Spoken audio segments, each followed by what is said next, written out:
Hello and welcome everyone. आज आपण बघणार आहोत टेस्ट नंबर 6. टॉपिक आहे इकॉनॉमिक्स. इकॉनॉमिक्स या सब्जेक्टवरती UPSC prelims test series 2025 spotlight academy. Total 100 questions आहेत. टोटल टाइम अलॉटेड आहे 2 आवर्स. ओके, या संदर्भात आपण प्रश्न त्याचबरोबर त्यांचे एक्सप्लेनेशन्स, त्यामध्ये कशा पद्धतीने प्रश्न चुकवले जातात, एलिमिनेशन टेक्निकचा वापर हा कुठे कुठे कशा पद्धतीने केला पाहिजे, कोणकोणते मेजर टॉपिक्स आहेत जे न्यूजमध्ये पण आहेत, त्याचबरोबर ट्रॅडिशनली पण इथे NCERT असेल किंवा बेसिक बुक्समध्ये दिले जातात, यावरती वारंवार प्रश्न जे आहेत ते आपल्याला विचारले जातात UPSC एक्झामिनेशनमध्ये. तर आपण क्लिअरली जो आहे इथे चर्चा करूयात, एक्सप्लेनेशन बघूयात with reference to test number 6 economics paper. तर सुरू करूयात पहिल्या प्रश्नासोबत. Question number 1. Question number 1 is related to direct benefit transfer scheme. आता जॅम ट्रिनिटी तर तुम्हाला माहीतच असेल. ओके, जनधन आहे, आधार आहे आणि मोबाईल. ओके, या संदर्भात जे रिफॉर्म्स जे घडून आणले डायरेक्ट बेनिफिट ट्रान्सफरमध्ये, ते आपल्याला वेगवेगळ्या वेलफेअर स्कीम्समध्ये बघायला मिळतात, राईट. तर इथे आपल्याला 3 स्टेटमेंट दिलेले आहे आणि विचारलेलं आहे की how many of the above statements are correct. Statements बघूयात, कोणकोणते स्टेटमेंट करेक्ट आहे आणि कोणकोणते इथे रॉंग आहे. ठीक आहे.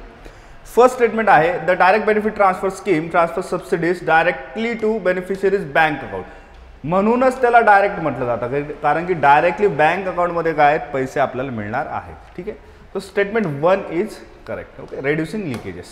Then direct benefit transfer scheme was introduced primarily for agriculture subsidies. Okay, it is wrong. Subsidies मध्ये जे आहे गव्हर्नमेंट कडून कॉस्ट ऑफ प्रोडक्शन वगैरे कमी केला जातो. ठीक आहे. तर ॲग्रिकल्चर प्रायमरी पर्पज नाही आहे, it is one of the purpose. Other purposes are different employment schemes असतील, जसं नरेगा असेल. ओके, रेशनिंग आहे, PDS आहे. Okay, mid day meal scheme आहे. तर वेगवेगळ्या ठिकाणी जे आहे डायरेक्ट बेनिफिट ट्रान्सफर जे आहे वेलफेअरच्या संदर्भात आपल्याला बघायला मिळतं. Okay, that's why second statement is incorrect. Then the third statement is direct benefit transfer scheme leverages the Aadhaar system to enhance transparency in subsidy delivery. Correct आहे. का करेक्ट आहे? बेसिकली जॅम ट्रिनिटी जर तुम्हाला माहिती असेल, ओके, जनधन अकाउंट, त्याचबरोबर आधार, त्यानंतर mobile. Okay, तर use of Aadhaar is essential. Okay, in the direct benefit transfer. Answer काय असेल इथे? How many of the above statements are correct? Only 2 statements are correct. Okay, B answer आहे. त्यानंतर moving on to the next question. Question number 2. Consider the following statement. Okay, 2 statement इथे दिलेले आहे. Pattern कसा असणार आहे की पहिले तर आयडेंटिफाय करायचं, पहिलं स्टेटमेंट करेक्ट आहे का, त्यानंतर दुसरं स्टेटमेंट करेक्ट आहे का. आता इथे व्हॅलिडिटी आणि इनव्हॅलिड, करेक्शन आणि फॉल्स, ट्रू और फॉल्स हे आयडेंटिफाय झाल्याच्या नंतर यानंतर दुसरी स्टेप अशी आहे की सेकंड स्टेटमेंट हे करेक्ट एक्सप्लेनेशन आहे का, कशाचं? स्टेटमेंट नंबर 1चं. तर हे सुद्धा आपल्याला आयडेंटिफाय करायचं आहे. जनरली बेसिक क्वेश्चनमध्ये काय असतं की आपल्याला एखादा स्टेटमेंट, एखादी टर्म ही ट्रू आहे की फॉल्स आहे, फक्त एक स्टेपमध्ये आपल्याला आयडेंटिफाय करायचं असतं. परंतु या टाईपच्या क्वेश्चन्समध्ये आपल्याला 2 स्टेप्सचं इम्प्लिमेंटेशन करावं लागतं. पहिले तर आहे की एक स्टेटमेंट ट्रू आहे की फॉल्स आहे, त्यानंतर ते स्टेटमेंट करेक्ट रिझन आहे का किंवा ते स्टेटमेंट करेक्ट एक्सप्लेनेशन आहे का, या गोष्टी आपल्याला इथे चेक कराव्या लागतात. Okay, it is a 2 step process in this type of questions. तर इथे विचारलेलं आहे बघा की statement number 1, legislature is an economic philosophy that advocates government intervention to manage market outcomes. This is totally wrong.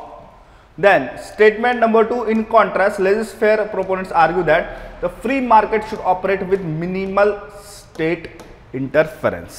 Okay, basically जर आपण इकॉनॉमिक्समध्ये लेजेसफेअर इकॉनॉमीचा जर आपण विचार केला किंवा कन्सेप्टचा जर आपण विचार केला, तर बेसिक आयडियोलॉजी किंवा फिलॉसॉफी हीच आहे की there should be a minimum interference by the government और no interference by the government. Okay, then market economy should be open to the competition with fair trade practices. याच्या मागची काय basic philosophy आहे. ही philosophy कुठे reflect होती? In the statement number 2. तर आता first चुकीचं आहे, सेकंड इथे जे आहे बरोबर आहे.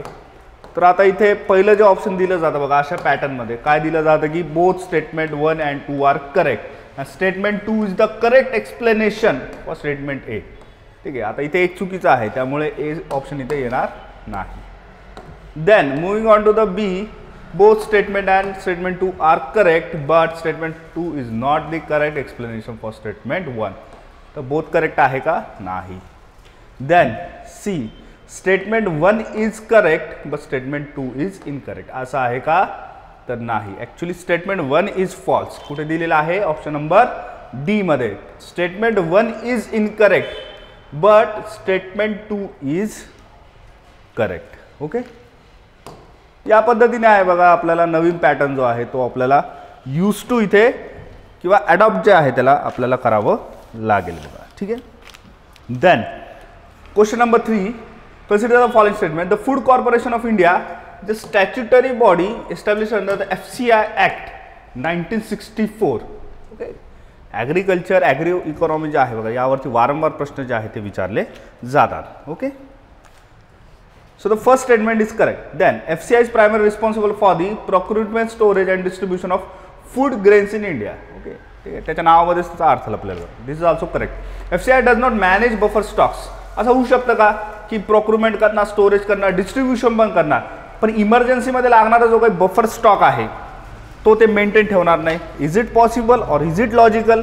तर हे चुकीचं आहे बघा. ठीक आहे, that's why how many of the above statement are correct? Correct answer is B, only 2. Okay. Then question number 4, consider the following statement. Statement number 1, the G20 is an international forum comprising both advanced and emerging economies that discuss global economic challenges. आपल्याला माहिती आहे की basically G20 मध्ये आहे India आहे, Brazil आहे, Russia आहे, okay, US आहे, डेव्हलप्ड पण आहे आणि डेव्हलपिंग इकॉनॉमीज पण यामध्ये आहे. ठीक, that was statement 1 is correct. Then the G20 enforces compliance among its member countries which formulate policies.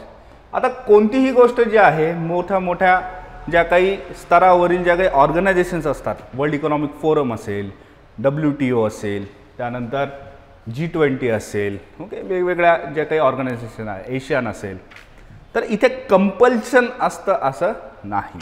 Okay, there are no mandatory provisions regarding the basic policies. Okay, so इथे compliance हा शब्द आलेला आहे त्यामुळे कॉम्प्लायन्स इथे mandatory गोष्टी नसतात.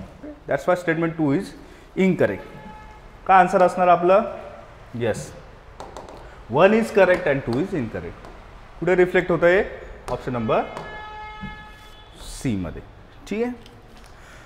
त्यानंतर question number 5, consider the following statements. MNREGA जे आहे बघा, महात्मा गांधी नॅशनल जे आहे रुरल एम्प्लॉयमेंट गॅरंटी स्कीम, 100 डेजचे जे वेजेस आहे बघा पर फायनान्शियल इयर इथे जे आहे प्रोव्हाइड केले जातात. ट्रू आहे. It results in the creation of sustainable assets.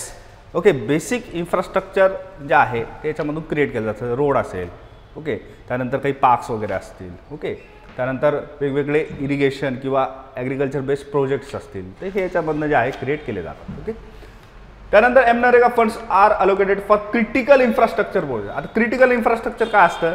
जे खूप क्रिटिकल आहे, जे खूप हाय कॉस्टिंगचं आहे, हाय कॅपिटलचं आहे, ज्याच्यामध्ये ॲडव्हान्स टेक्नॉलॉजीचा यूज झालेला आहे. ओके, असे क्रिटिकल जे स्ट्रक्चर आहे इथे यूज होणार का हे फंड्स? तर नाही. Okay, so this is incorrect. So the correct answer will be what? Correct answer is B, only 2 statements are correct. Then question number 6, consider the following statement. Statement number 1, refined goods are inferior goods for which demand increases when their price rises contrary to the normal law of demand. Okay, तर basically refined गुड्सचा अर्थ काय होतो की basically ह्या अशा गोष्टी असतात की ज्यांची जी प्राइस आहे तर ही किती जरी वाढली तरी इथे काय होतात, गोष्टींची डिमांड जी आहे ती वारंवार वाढत जाते. फॉर एक्झाम्पल बघा इथे जसं की राईस आहे, स्टॅपल फूड ज्याला आपण म्हणतो, स्टॅपल फूड्स. ओके, हे पण तुम्ही याच्यामध्ये कन्सिडर करू शकता, जसं ब्रेड्स वगैरे आहे. ठीक आहे. So the statement 1 is correct. Then आता हे असं का होतं हे स्टेटमेंट 2 मध्ये ऑलरेडी एक्सप्लेन केलेलं आहे. This anomaly occurs because the income effect of price rise outweighs the substitution effect for this goods. ठीक आहे. बेसिकली काय असतं की जो चीपर प्रोडक्ट असतो तर त्याला वेगवेगळे सबस्टिट्यूशन्स जे आहेत बघा. ठीक आहे, तर सबस्टिट्यूशन त्याचबरोबर त्याची प्राईज याची जर आपण कंपॅरिझन इथे केलं तिथे काय होतं की जो इन्कम इफेक्ट आहे ओके प्राईस राईजवरती तो फारसा आपल्याला बघायला मिळत नाही, कारण ती वस्तू जी आहे ती ऑलरेडी चीप आहे. बरोबर डिमांडमध्ये जे घट होणार होती इथे okay the reduction in the demand is not that high. Okay that's why the different goods are inferior goods. Okay so the correct answer will be what? Option number A. Both statement and statement 2 are correct. Statement 2 is the correct explanation for statement A. ठीक आहे. त्यानंतर question number 7 consider the following statement. 3 statement इथे दिलेले आहेत बघा. First is the risk weighted assets refer to bank assets adjusted for the risk levels to determine the capital adequacy requirements. Okay असे assets बघा ठीक आहे ज्याच्यावरती रिटर्न जी आहे ती फारशी शुअर नाही आहे ओके किंवा ज्याच्यावरती जी लेंडिंग वगैरे आहे बघा ज्याची क्रेडिट रेटिंग म्हणा ओके असे जे ॲसेट्स ज्यांची क्रेडिट रेटिंग डाऊन आहे काय म्हणतो आपण रिस्क वेटेड ॲसेट्स असं म्हणत असतो. ठीक आहे. आता हे रिस्क लेवल याच्यामध्ये डिटरमाइन केली जाते कशाच्या तुलनेमध्ये तर कॅपिटल ॲडिक्वेसी. ओके की याच्या रिप्लायमध्ये किती कॅपिटल आपल्याकडे अवेलेबल आहे या संदर्भात जे आहे रिस्क वेटेड ॲसेट जे आहे बघा रिस्क वेटेड ॲसेट्स तर हे कम्पेअर केले जातात. ठीक आहे. त्यानंतर higher risk weights on assets necessitated banks to hold a larger capital buffer.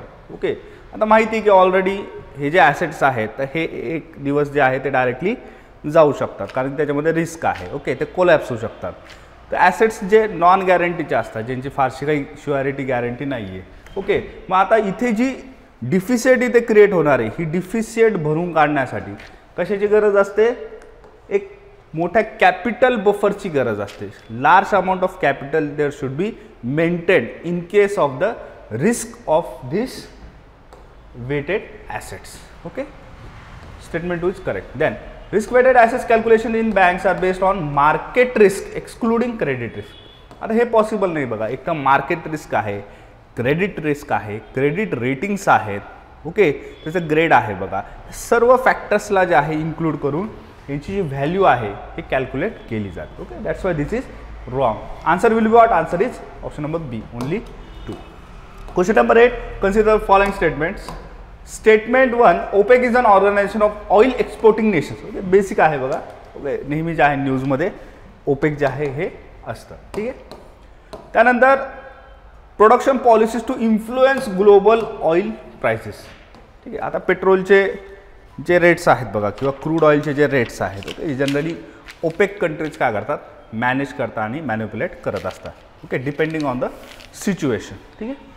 First statement is true. Then second is the production quota set by the OPEC are generally binding. Okay म्हणजे समजा example ओपेकमध्ये एक member कंट्रीने जर असं ठरवलं की crude ऑइलचे जे rate आहे बॅरलचे okay 108 किंवा $100 प्रति बॅरल पाहिजे असं जर ठरवलं तर हे कंपल्सरी आहे का दुसऱ्या कंट्रीवरती? तर असं नाही. ओके असा त्याचा अर्थ होतो बघा की जे काही इथे कोटाज इथे ठरवले जाणार आहे प्रोडक्शन ओके किंवा जे प्राइसेस इथे ठरवले जाणार आहे की किती प्रोडक्शन झालं पाहिजे ओके एक जनरल सजेशन्स इथे दिले जातात जे बाइंडिंग इथे नसतात. Okay that's why they are not binding. So the statement 2 is false. So what will be the correct answer? Correct answer is option number C. Statement 1 is correct and statement 2 is incorrect. Okay. Then question number 9 consider the following statement. The UN Charter establishes ECOSOC as one of the 6 main organs. ठीक आहे. तर ECOSOC जे आहे बघा United नेशनचा एक wing आहे महत्त्वाचं wing आहे. ठीक आहे. इकोसॉकमध्ये जे आहे बघा ॲन्युअल थीम जी आहे ही सस्टेनेबल डेव्हलपमेंटवरती बऱ्याच वेळेस आपल्याला बघायला मिळते. जर ऑफिशियल वेबसाईट्स तर युनायटेड नेशन आणि त्या संदर्भात त्याच्या जे विंग्स आहेत त्या जर तुम्ही चेकआउट केल्या तर बेसिक इन्फॉर्मेशन जी आहे ती तुम्हाला इथून कलेक्ट होऊ शकते बघा. ठीक आहे. Answer will be what? C. Both 1 and 2 are correct. Okay. Then question number 10 statement number 1 The statutory liquidity ratio requires bank to maintain a fixed percentage of their assets. Okay. SLR ज्याला आपण म्हणतो बघा right SLR. आता SLR जो असतो तो compulsory ठेवावा लागतो इन केस ऑफ बँकरप्सी. ओके जर बँकमध्ये जर डिफॉल्टर्स वाढले ओके किंवा बँकचं जे फंक्शनिंग आहे ते कुठेतरी रिस्क तिथे तयार झाली तर त्यासाठी काय SLR जे आहे ते कंपल्सरी इथे एका फिक्स रेशोमध्ये आपल्याला ठेवावं लागतं. ओके. त्यानंतर statement number 2, a higher SLR restricts the funds available for lending, thereby reducing the bank's capacity to extend credit. Okay, this is also true, and this is the correct explanation. That's why SLR is required to maintain at a fixed rate. So the answer will be what? A. Okay. एका ठराविक amount जर बँकेने स्वतःकडची जर RBI कडे जर इथे ठेवली असेल तर बेसिकली काय की क्रेडिट देण्याची जी क्षमता आहे ती ऑटोमॅटिकली काय होणार? कमी होणार. Okay. Then question number 11, consider the following statements. The World Economic Forum is a non-governmental organization. It is true. Then the World Economic Forum represents the interest of corporate leaders. असं आहे का? तर असं नाही. ओके. मेनली काय इथे governments, त्यानंतर जे आहे NGOs, ओके, त्यानंतर जे आहे प्रायव्हेट कंपनीज आणि त्यानंतर मग कॉर्पोरेट लीडर्स. ओके. इथे शब्द पण बघा, कंपनीज नाही आहे, काय लीडर्स आहे, तर चुकीचं आहे बघा. ठीक आहे. Then the WEF facilitates public private cooperation to discuss global challenges. Okay. आता बघा सध्या जे आहे बघा AI वरती जे आहे कॉन्फरन्स झालेली आहे बघा, कोणाची? वर्ल्ड इकॉनॉमिक फोरमची. राईट. तर आता AI is a global challenge, बरोबर, ग्लोबल कन्सर्न आहे बघा. तर या ज्या गोष्टी आहे बघा करंट अफेअर्समधून आपल्याला इन्स्टंटली जे आहे नेहमी वाचायला मिळतात. ठीक आहे. So the third one is correct. So the answer will be what? Only two statements are correct. Then next question, consider the following statement. Question number 12, statement number 1, the Indian Constitution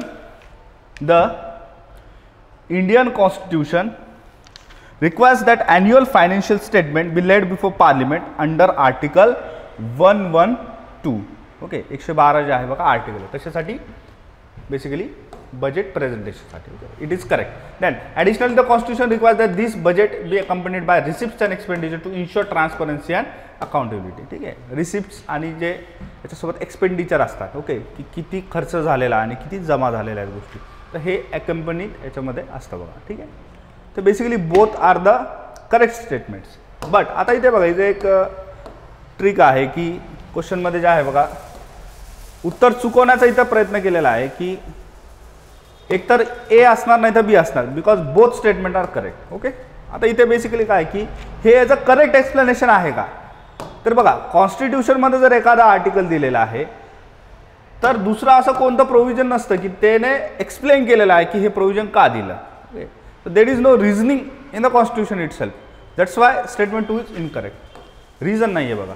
okay. Sorry, statement 2 is not incorrect. Statement 2 is correct but it is not the explanation. Okay, it is not the explanation. So the answer will be what? Answer is option number B. ठीक है. Then question number 13, consider the following statements. Statement number 1, sovereign debt. Sovereign debt कशाला म्हटलं जातं? एखाद्या देशावरती जेव्हा मोठ्या प्रमाणामध्ये कर्ज होतं आणि त्या कर्जामुळे रिपेइंग जी पॉवर आहे त्यांची ते रिपे करू शकत नाही, तेव्हा काय होतं? सोवरिन डेप्ट जे आहे ते वाढतं आणि त्याच्यामुळे डेप्ट क्रायसिस हे क्रिएट होतात. त्याला म्हणतो आपण सोवरिन डेप्ट crisis when it is on the government and the nation. Okay, the debt is on government and nation. Sovereign debt crisis invariably result in a default by the indebted nation. आता invariably result असंच होतं का? तर असं नाही. बऱ्याचशा ज्या European union मधल्या कंट्रीज आहेत किंवा एशियन कंट्रीज तुम्हाला बघायला मिळतील, जसं की फायनान्शियल क्रायसिस जेव्हा झाले 1997ची, तेव्हा सुद्धा सोवरेन डेप्ट क्रायसिसची सिच्युएशन झाली होती. परंतु डेप्ट रिस्ट्रक्चरिंगमुळे काय झालं की सोवरेन डेप्ट क्रायसिसला अवॉइड करण्यात आलेलं आहे. ठीक आहे. So this is not correct. Then statement number 2, sovereign dept crisis can be manage through dept restructuring and negotiation with creditors making default avoidable. ठीक आहे. It is true. Answer will be what? Answer is D. 1 is incorrect and 2 is correct. Okay. Then question number 14, consider the following statement. The term global south refers to the countries located in the southern hemisphere. Okay. असं नाही आहे. बऱ्याचशा European countries यामध्ये पण येतात ज्या developing आहेत. Okay. ज्यांची इकॉनॉमी जी आहे ती सध्या एक चेंजिंग फेजवरती आहे. ओके. तर हे चुकीचं आहे. Okay. Global south refers to the such type of countries which are based on economic development and which are in the process of like secondary and tertiary sectors. Okay. Then the global second statement, the global south offers faces challenge such as economic under development, poverty and political instability. Okay, तर या challenges बऱ्याचशा देशांमध्ये आपल्याला बघायला मिळतात. Okay, the global south is not a homogeneous group.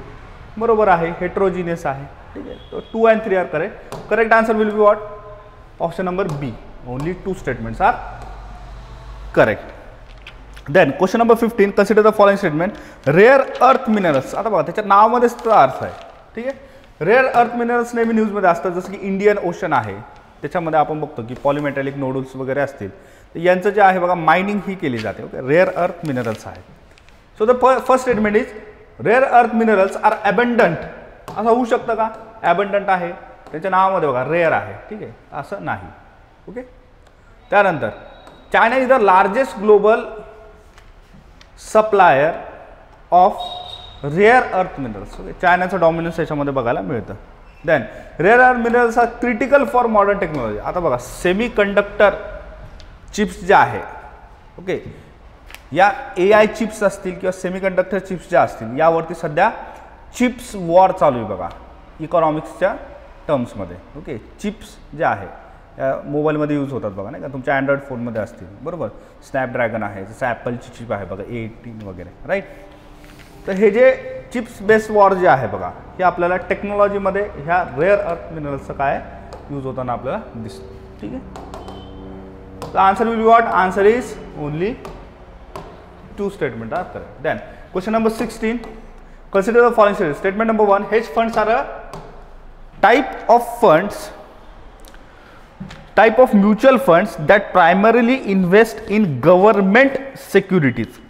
ठीक आहे, तर गव्हर्नमेंट सिक्युरिटीजमध्ये ते इन्व्हेस्ट करत नाही, ते जनरली सिक्युरिटीजमध्ये यूज करतात, जे व्हेरियस टाईप्समध्ये असतात. वेगवेगळ्या टाईपचे जे सिक्युरिटीज आहेत त्याच्यामध्ये ते काय करतात? इन्व्हेस्ट करतात. That's why this is incorrect. Then hedge funds are alternatively investment vehicles that employ diverse strategies including leverage and short selling to achieve high returns. म्हणून त्यांना जे आहे hedge funds असं म्हटलं जातं. Okay, this is the correct definition for the term hedge funds. So the answer will be what? Answer is option number D. Then question number 17, consider the following statement. Sub-Saharan Africa comprises all countries located south of the Sahara Desert. North आफ्रिकामध्ये जे आहे बघा आपल्याला basically सहारा dessert जो आहे तो located दिसतो, आणि त्याच्या खाली असलेल्या ज्या काही कंट्रीज आहेत, DRC असेल वगैरे. ठीक आहे, या सर्व कंट्रीज काय सब सहारा आफ्रिकाचा काय पार्ट आहे बघा. ठीक आहे, then first is correct. Second is in the past decade all SSC countries have experience uniformly high rates of economic growth. तर युनिफॉर्म ग्रोथ झालेली नाही. त्यानंतर SSA faces significant challenges including poverty, infrastructure deficit, public health issues, yet it also shows potential for rapid development due to its young demographic profile. This is correct. Answer will be what? Answer is B. Only 2 statements here are correct. ठीक है? Then question number 18. Basically inflation जी concept आहे बघा, या कन्सेप्टवरती तुम्हाला हा प्रश्न विचारलेला आहे. 3 स्टेटमेंट इथे दिलेले आहेत बघा. First is demand pull inflation occurs when aggregate demand exceeds aggregate supply. बरोबर, जेव्हा डिमांड जास्त होते in respect to what? In respect to supply, त्याला काय म्हणतो आपण? डिमांड पुल इन्फ्लेशन असं म्हणतो. त्यानंतर आहे cost push inflation arises due to increase in production cost such as wages and raw materials. ठीक आहे, तुम्ही बघितलं असेल बघा, दरवर्षी जे आहे जेव्हा नवीन वर्षाची सुरुवात होते, अनेक ठिकाणी जे आहे बघा, मेनली फूड इंडस्ट्रीमध्ये बघा, अनेक फूड आयटम्स जे असतात, ठीक आहे, त्यांचे जे रेट्स आहेत, जे किमती आहेत बघा, त्या वाढतात. आणि जनरली तिथे लिहिलेलं असतं बघा की आजपासून जे आहे या पर्टिक्युलर फूड आयटमचं जे प्राईज आहे ती वाढत आहे. जसं की पोहे जे असतात बघा, मागच्या वर्षी जे आहे पोहे 15 रुपये पर प्लेट मिळायचे, पुढच्या वर्षीपासून ते 20 रुपये पर प्लेट झाले. ठीक आहे, याचं कारण काय सांगितलं जातं? कारण की जे रॉ मटेरियल्स आहेत, जसं की कांदा आहे, ओनियन्स, बरोबर, त्यानंतर रॉ पोहा आहे, ठीक आहे, त्यानंतर व्हेजिटेबल्स आहेत, यांचे रेट्स जे आहेत ते वाढलेले आहेत. ठीक आहे, पीनट्स आहेत बघा, यांचे रेट्स काय, अदर स्पायसेस असतील यांचे रेट्स वाढलेले आहेत. पण रॉ मटेरियल्सचे जेव्हा प्राइसेस वाढतात ॲटोमॅटिकली काय कॉस्ट पुश इन्फ्लेशन आपल्याला बघायला मिळतं. ठीक आहे. Third is stagflation is characterized by high inflation coupled with stagnant economic growth and high unemployment. ठीक आहे, स्टॅगफ्लेशन मीन्स व्हॉट, की जिथे स्टॅग्नेशन पण आहे आणि इन्फ्लेशन पण आहे. मग इन्फ्लेशन कुठे बघायला मिळतं, ठीक आहे, त्या इकॉनॉमीमध्ये. आणि त्याचबरोबर स्टॅग्नेशन म्हणजे काय, की तिथलची इकॉनॉमिक ग्रोथच होत नाही आहे. म्हणजे एक तर किमती वाढत चाललेल्या आहे, त्याबरोबर इकॉनॉमिक ग्रोथ ही होत चाललेली नाही, स्टेबल आहे. त्यानंतर अनएम्प्लॉयमेंट रेट जो आहे तोही वाढत चाललेला आहे. ही सिच्युएशन सध्या कुठे बघायला मिळते, तर व्हेनेझुएलामध्ये जे आहे बघा, अशा टाईपची सिच्युएशन आपल्याला काही वर्षांपूर्वी बघायला मिळालेली आहे. Okay, so this is also correct. So the correct answer will be option number C, all 3 are correct. Then question number 17, 2 statement इथे दिलेले आहे.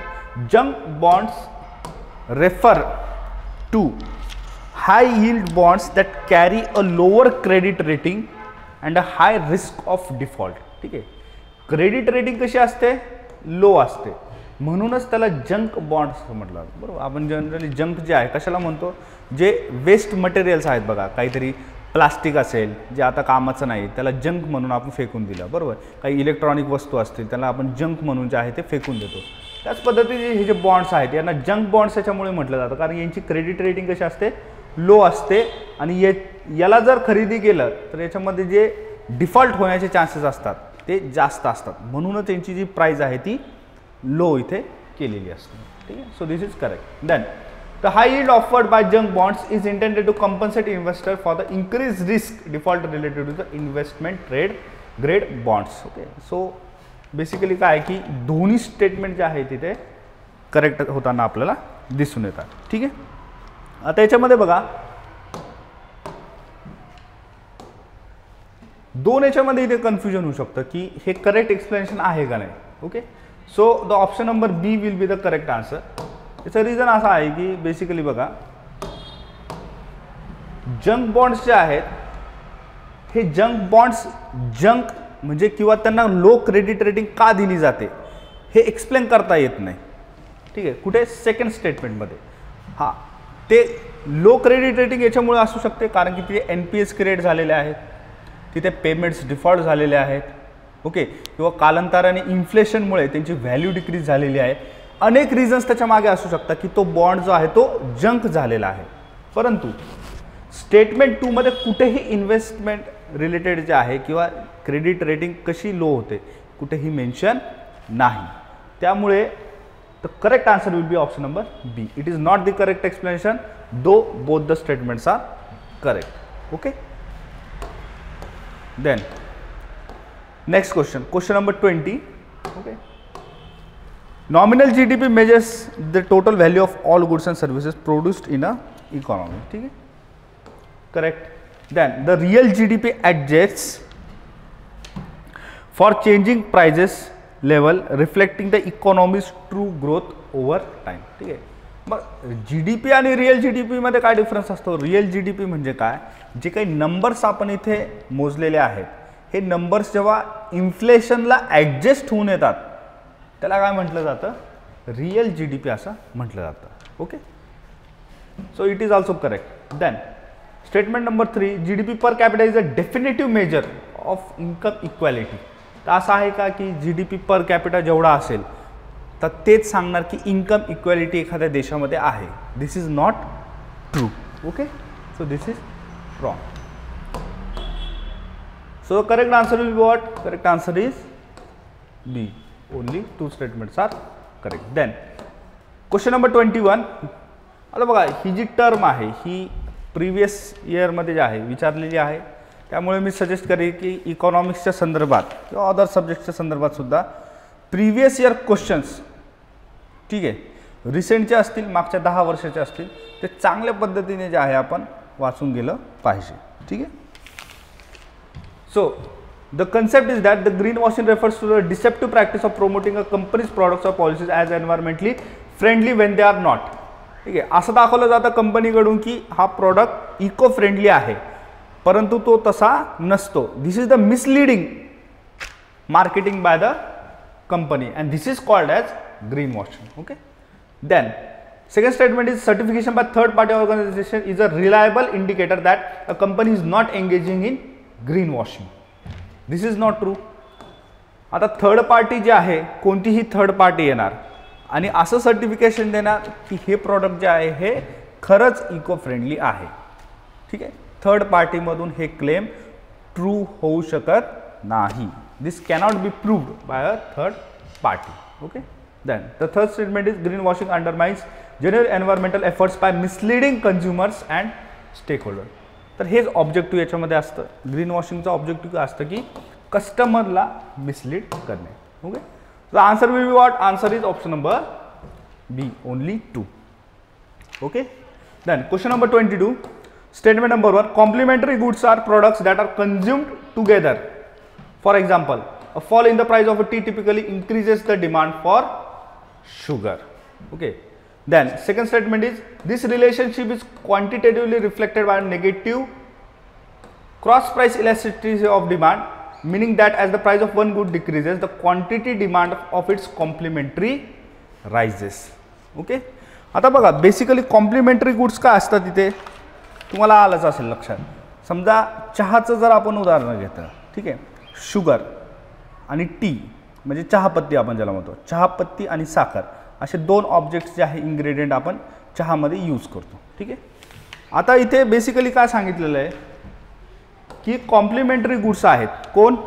शुगर अँड टी, दोन ऑब्जेक्ट्स आहेत बघा जे आपण जनरली बाय करतो.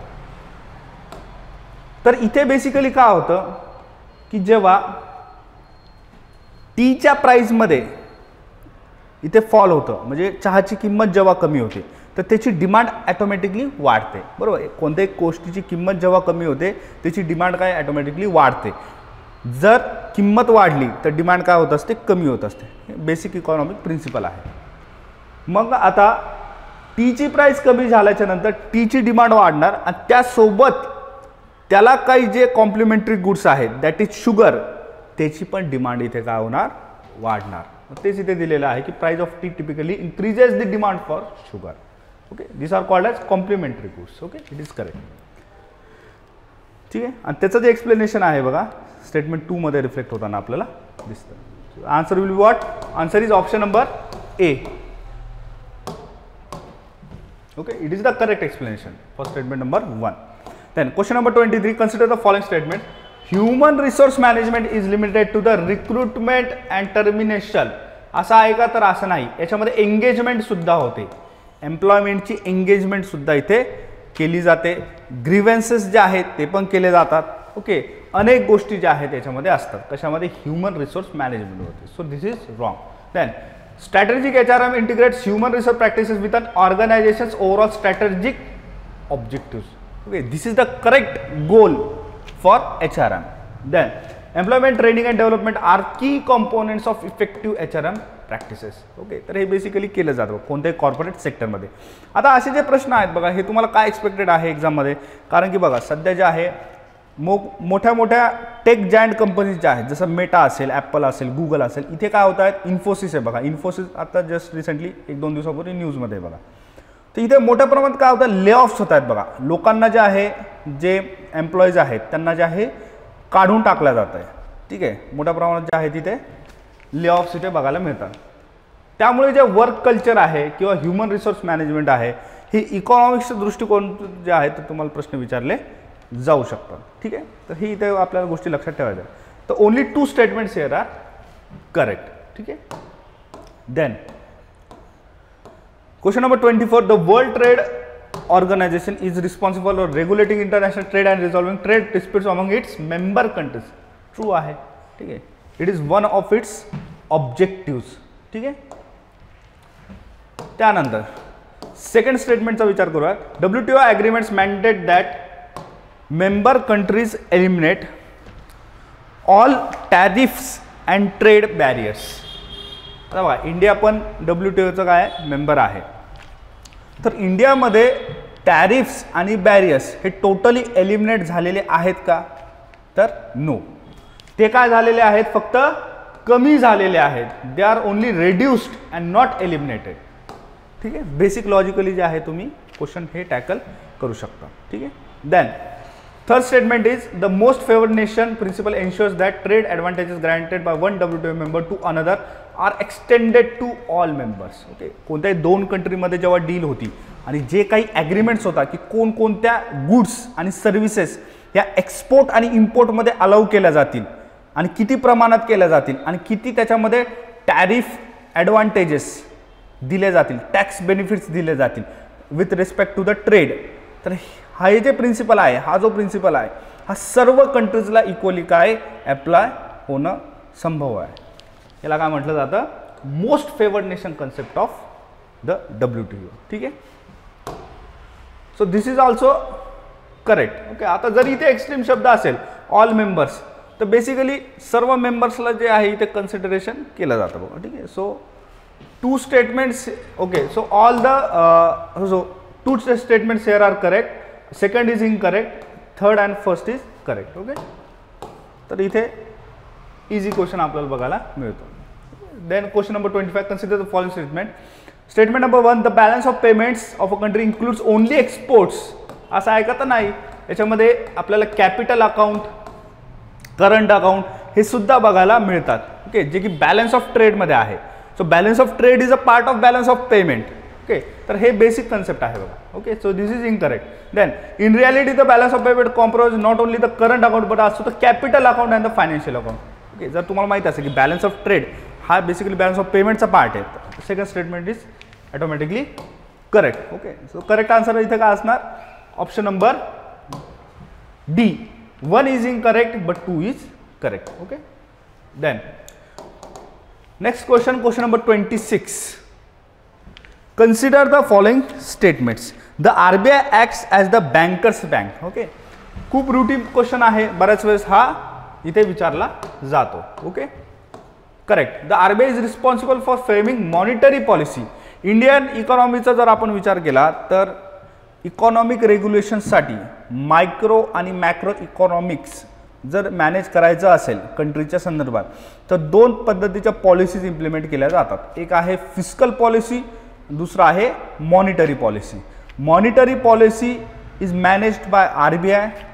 Fiscal policy is related to the rules, laws, institutions and regulations. हे कोण बघतं, तर हे गव्हर्नमेंट इथे बघत असतं. ठीक आहे. So second is correct, first is correct. तिसऱ्यामध्ये काय दिलेलं आहे, the RBI directly formulates the fiscal policy. तर RBI गव्हर्नमेंटची फिस्कल पॉलिसी नाही करत, तर गव्हर्नमेंट स्वतःच करत असतं. इथे जे आहे सजेशन्स घेतले जातात RBI कडून in terms of any policy amendments. Okay, so the correct answer will be option number B, only 2. Question number 27, the IMF provides, first statement is the IMF provides short term financial assistant. आता basically world bank आणि IMFचा जेव्हा आपण study करतो तो basic difference काय की world बँककडून जे आहे लॉंग टर्म इन्फ्रास्ट्रक्चरल डेप्ट जे आहे किंवा सॉव्हरिन लोन्स जे आहेत ते दिले जातात बघा, लॉंग टर्म असतात बघा जनरली. IMF जे आहे ते शॉर्ट टर्म आणि मिड टर्ममध्ये काय करतात, डेप्ट फॅसिलिटीज ज्या आहेत त्या प्रोव्हाइड करतात, financial assistance. So the first one is correct. Then second is the IMF has the authority to set global interest rate benchmarks. ठीक आहे. लॉजिकली जर तुम्ही विचार केला तर ग्लोबल इंटरेस्ट रेट, ठीक आहे, हे according to the country and its major banks याद्वारे जे आहे ते ठरत असतं. ठीक आहे. त्यानंतर तुम्ही बॅझल नॉर्म्स ज्या आहेत बघा, ह्या सुद्धा ज्या आहेत तुम्ही स्टडी केला असेल. ओके. तर अशा अनेक ज्या इन्स्टिट्यूशन्स आहेत किंवा ज्या कंट्रीज आहेत किंवा ज्या फायनान्शियल इन्स्टिट्यूशन आहेत त्यांच्यावरती डिपेंड असतं की इंटरेस्ट रेट बेंचमार्क्स हे कॉमोडिटी टू कॉमोडिटी वेगवेगळ्या पॉलिसीजवरती हे ठरत असतं. Okay, banks to banks. So the IMF has no authority to set the global interest rate benchmark. So this is incorrect. Then third is the IMF often does not require structural adjustment program. आता हे basic बघा, हे चुकीचं आहे. तुम्ही जर बघितलं असेल बघा, रिसेंटली श्रीलंकाची केस झाली बघा, श्रीलंकाच्या आहे बँकरप्सीवरती इथे आपल्याला होताना दिसतंय. तर IMFने जेव्हा फायनान्शियल असिस्टन्स द्यायचं ठरवलं तर त्यांनी काहीतरी कंडिशन्स त्यांना दिल्या की तुमचा जो करन्सीची जी व्हॅल्यू आहे त्याला रेग्युलेट करा, ट्रेड रिलेटेड रिफॉर्म्स करा. ओके, गव्हर्नमेंट पॉलिसीज ज्या आहेत लोन्सच्या संदर्भात, डेप्टच्या संदर्भात, रिपेमेंटच्या संदर्भात याला व्यवस्थितपणे रिस्ट्रक्चर करा. या सर्व नॉर्म्स जेव्हा IMFने श्रीलंकाला दिल्या होत्या यालाच काय म्हटलं जातं फॉर्मल भाषेमध्ये स्ट्रक्चरल ॲडजस्टमेंट प्रोग्राम्स. ओके, जर तुमची कन्सेप्ट क्लिअर असेल फायनान्शियल असिस्टंटच्या संदर्भात ह्या ज्या करंट अफेअर्समध्ये ज्या न्यूज येतात इकॉनॉमिक्समध्ये, ठीक आहे, तर इझिली हा क्वेश्चन इथे तुम्हाला टॅकल होऊन जातो. आन्सर काय असेल ओनली 1. त्यानंतर question number 28 consider the following statement. Statement number 1, special economic zones India are designated areas that offer tax exemptions, simplified customs and procedures and regulatory benefits. Basically definition आहे बघा, special economic zones, त्याच्या नावामध्ये त्याचा अर्थ आहे बघा, economic zones आहे पण कसे आहेत स्पेशल. का स्पेशल आहे? कारण की तिथे टॅक्स एक्झम्पशन्स मिळतात काही वर्षांपर्यंत, त्याच्यामध्ये कस्टम प्रोसिजर सिम्प्लिफाईड असतात आणि त्याचबरोबर काय बऱ्याचशा रेग्युलेटरी बेनिफिट्स जे आहेत वर्किंगच्या संदर्भात तिथे मिळत असतात. Okay, then statement number 2, despite this incentive SEZs have issues with land acquisition practices. Okay, so this is also true. Okay, बऱ्याच ठिकाणी जेव्हा सेस डेव्हलप करायचा असतो तर one of the major challenge is the challenge of land acquisition. Okay, हे आपल्याला प्रत्यक्ष बघायला मिळतं. That's why both are correct but second is not the explanation. Okay, असं नाही म्हणू शकत आपण की लँड ॲक्वायझिशन हा एक चॅलेंज असल्यामुळे टॅक्स बेनिफिट्स मिळतात. Okay, it sounds illogical. ठीक आहे, that's why 1 is not correct, so B is the correct answer. ठीक आहे, then question number 29, consider the following statements. Subsidies are financial aids provided by the government to increase the cost of production.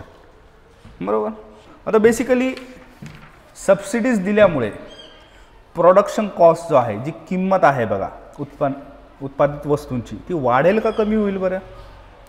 Logically विचार करा. Yes, काय होणार? It will lower. बरोबर, तोच उद्देश असतो सबसिडीजचा की जी प्रोडक्शन कॉस्ट जर कमी असेल, कमी किमतीमध्ये वस्तू जी आहे ती उत्पन्न होईल आणि जी शेवट ती कस्टमरकडे जेव्हा ती जाणार आहे, ओके, जर बाहेरकडे जेव्हा ती जाणार त्याला ती कमी किमतीमध्ये ती उपलब्ध होईल. Okay, that is the one of the goals of subsidies. So the first is incorrect. Then export subsidies are generally viewed as corrective measures under WTO rules. तर करेक्टिव्ह आहे का? तर नाही. WTO मध्ये बऱ्याचशा केसेस ज्या आहेत बघा, इंडिया असेल US असेल यांच्या संदर्भात चालतात with respect to the agricultural products. Okay, तर या संदर्भात या ज्या केसेस आहेत यामध्ये सबसिडीला जे आहे बघा डिस्टॉर्टिव्ह मेजर्स म्हणून बघितलं जातं की इथे काय होतं की ट्रेड प्रॅक्टिसेसमध्ये डिस्टॉर्शन्स क्रिएट होतात, इनइक्वॅलिटी जी आहे ती क्रिएट होते. Okay, so second statement is incorrect. Third is subsidies invariably lead to market destruction without any role in correcting marketing failures. तर सबसिडीमुळे नेहमी डिस्टॉर्शन होतं का? तर असं नाही. जसं आता इंडियाचं जर आपण एक्झाम्पल बघितलं तर आपल्याकडे बघा सोलार रूफटॉप एनर्जीसाठी जी आहे सबसिडी दिली जाते. आता याच्यामुळे मार्केटमध्ये डिस्टॉर्शन्स होतात का? तर होत नाही. उलट याचे बेनिफिट्स होतात. एक तर रिन्युएबल एनर्जी क्रिएट होते, एन्व्हायरमेंटल सस्टेनेबिलिटी ते प्रमोट होते. तर चांगले बेनिफिट्स जे आहेत ते आउटवे करतात कशाला? निगेटिव्ह बेनिफिट्सला. म्हणजे काय की it does not always lead to distortion but many times it creates benefits that is correcting the market. Market जे आहे ते करेक्ट होते, इकॉनॉमी जी आहे ती करेक्ट होते. So this is also incorrect. So the answer will be option number D. All three statements are incorrect. Okay, चुकीचे आहेत. Then question number 30, consider the following statement. Currency swap च्या संदर्भात हा जो प्रश्न आहे विचारलेला. करन्सी स्वॅप म्हणजे बेसिकली काय की जेव्हा दोन वेगवेगळ्या करन्सी असतील, फॉरेन करन्सी, उदाहरणार्थ जे आहे समजा येन आणि रुपी अशा दोन करन्सीज आहेत बघा, तर या करन्सीजमध्ये जेव्हा ट्रेड होतो तर बऱ्याच वेळेस काय होतं की डॉलरमध्ये कन्वर्ट करणं इथे करावं लागतं. ठीक आहे, जर डॉलरमध्ये जर कन्वर्ट नाही केलं तर पेमेंट इथे सक्सेसफुल होत नाही फॉर द ट्रेड. तर याच्यासाठी एक सोल्युशन काय केलेलं आहे की तुम्ही बेसिकली तुमच्या करन्सीमध्ये पेमेंट्स करा, इम्पोर्टच्या किंवा एक्सपोर्टच्या. स्वतःच्या करन्सीमध्ये ओन डोमेस्टिक करन्सीमध्ये जर पेमेंट इथे झाल्या तर नंतर जे आहे त्याचं करन्सी व्हॅल्युएशन ॲडजस्टमेंट इथे करून घेतलं जाईल. ठीक आहे, याला आपण काय होतं बेसिकली करन्सी स्वॅप असं म्हणत असतो. ठीक आहे, इंडिया जापान वेगवेगळे करन्सी स्वॅप ॲग्रीमेंट्स आपल्याला बघायला मिळतात. इंडिया सिंगापूर पण आहे बघा. ठीक आहे, सो द पहिले statement is what? Currency swaps involve the exchange of both principal and interest payment in different currencies between counterparties. This is correct. Then these swaps are used by countries and companies to manage foreign exchange risk and enhance liquidity. है ना, liquidity याच्यामधून वाढते बघा. तुम्ही एखाद्या single करन्सीला इथे binding नसतात. Then currency swaps instrument with long term arrangements. बरोबर, मोठे मोठे ट्रेड होतात बघा, त्याच्यामध्ये लॉंग टर्म अरेंजमेंट्स इथे क्रिएट केले जातात. ठीक आहे.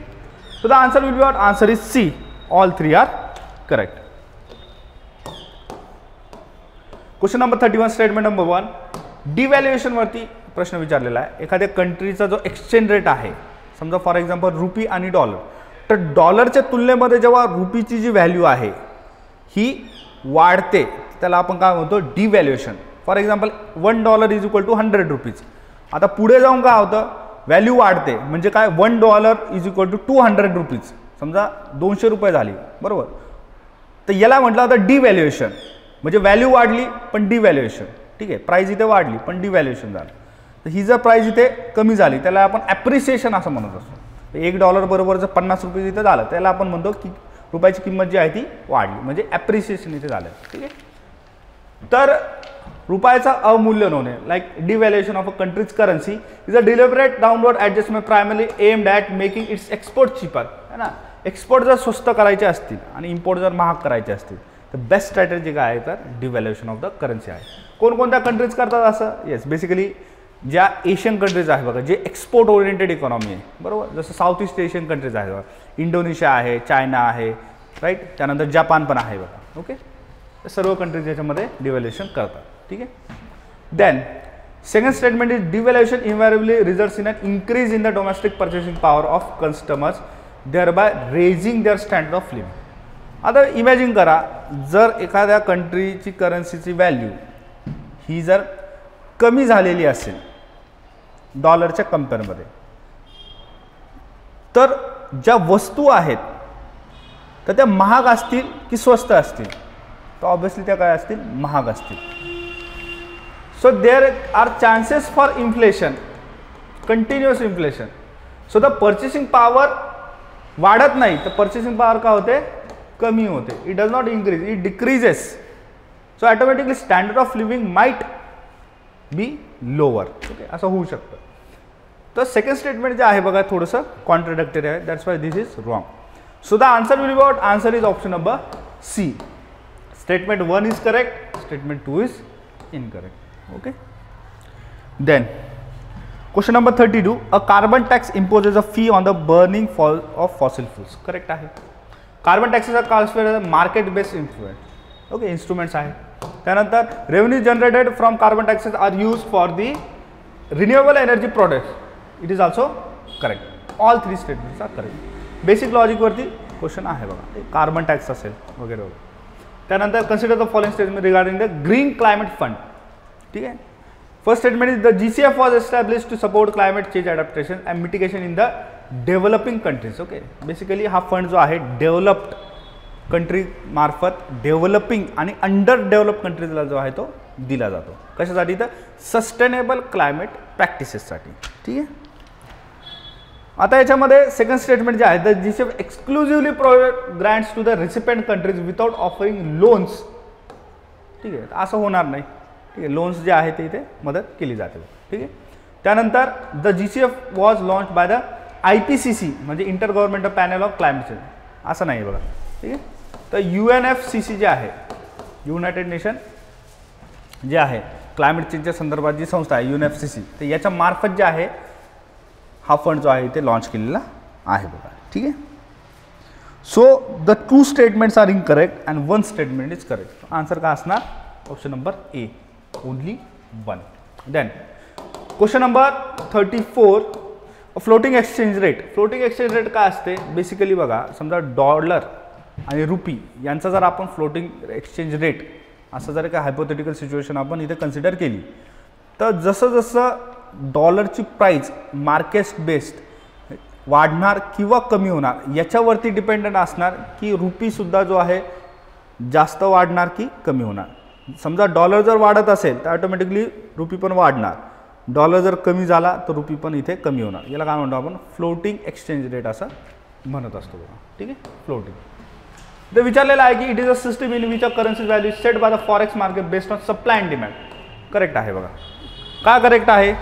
कारण की इथे बेसिकली काय होतं आहे, जी मेन करन्सी आहे जिच्यामुळे फ्लोटिंग इथे केली जाते, तर ही इंडिपेंडेंट मार्केट बेस्ड करन्सी आहे. It is not government control. Okay.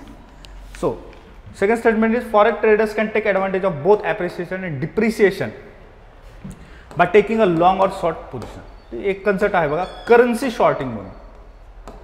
या अशा प्रॅक्टिसेस केल्या जातात ज्याच्यामुळे प्रॉफिट जो आहे तो अर्न केला जातो. कोणाकडून? ट्रेडर्सकडून. ठीक आहे. So the both statement here are correct. Answer काय असेल आपला? C. Then consider the following statement regarding currency shorting. Okay.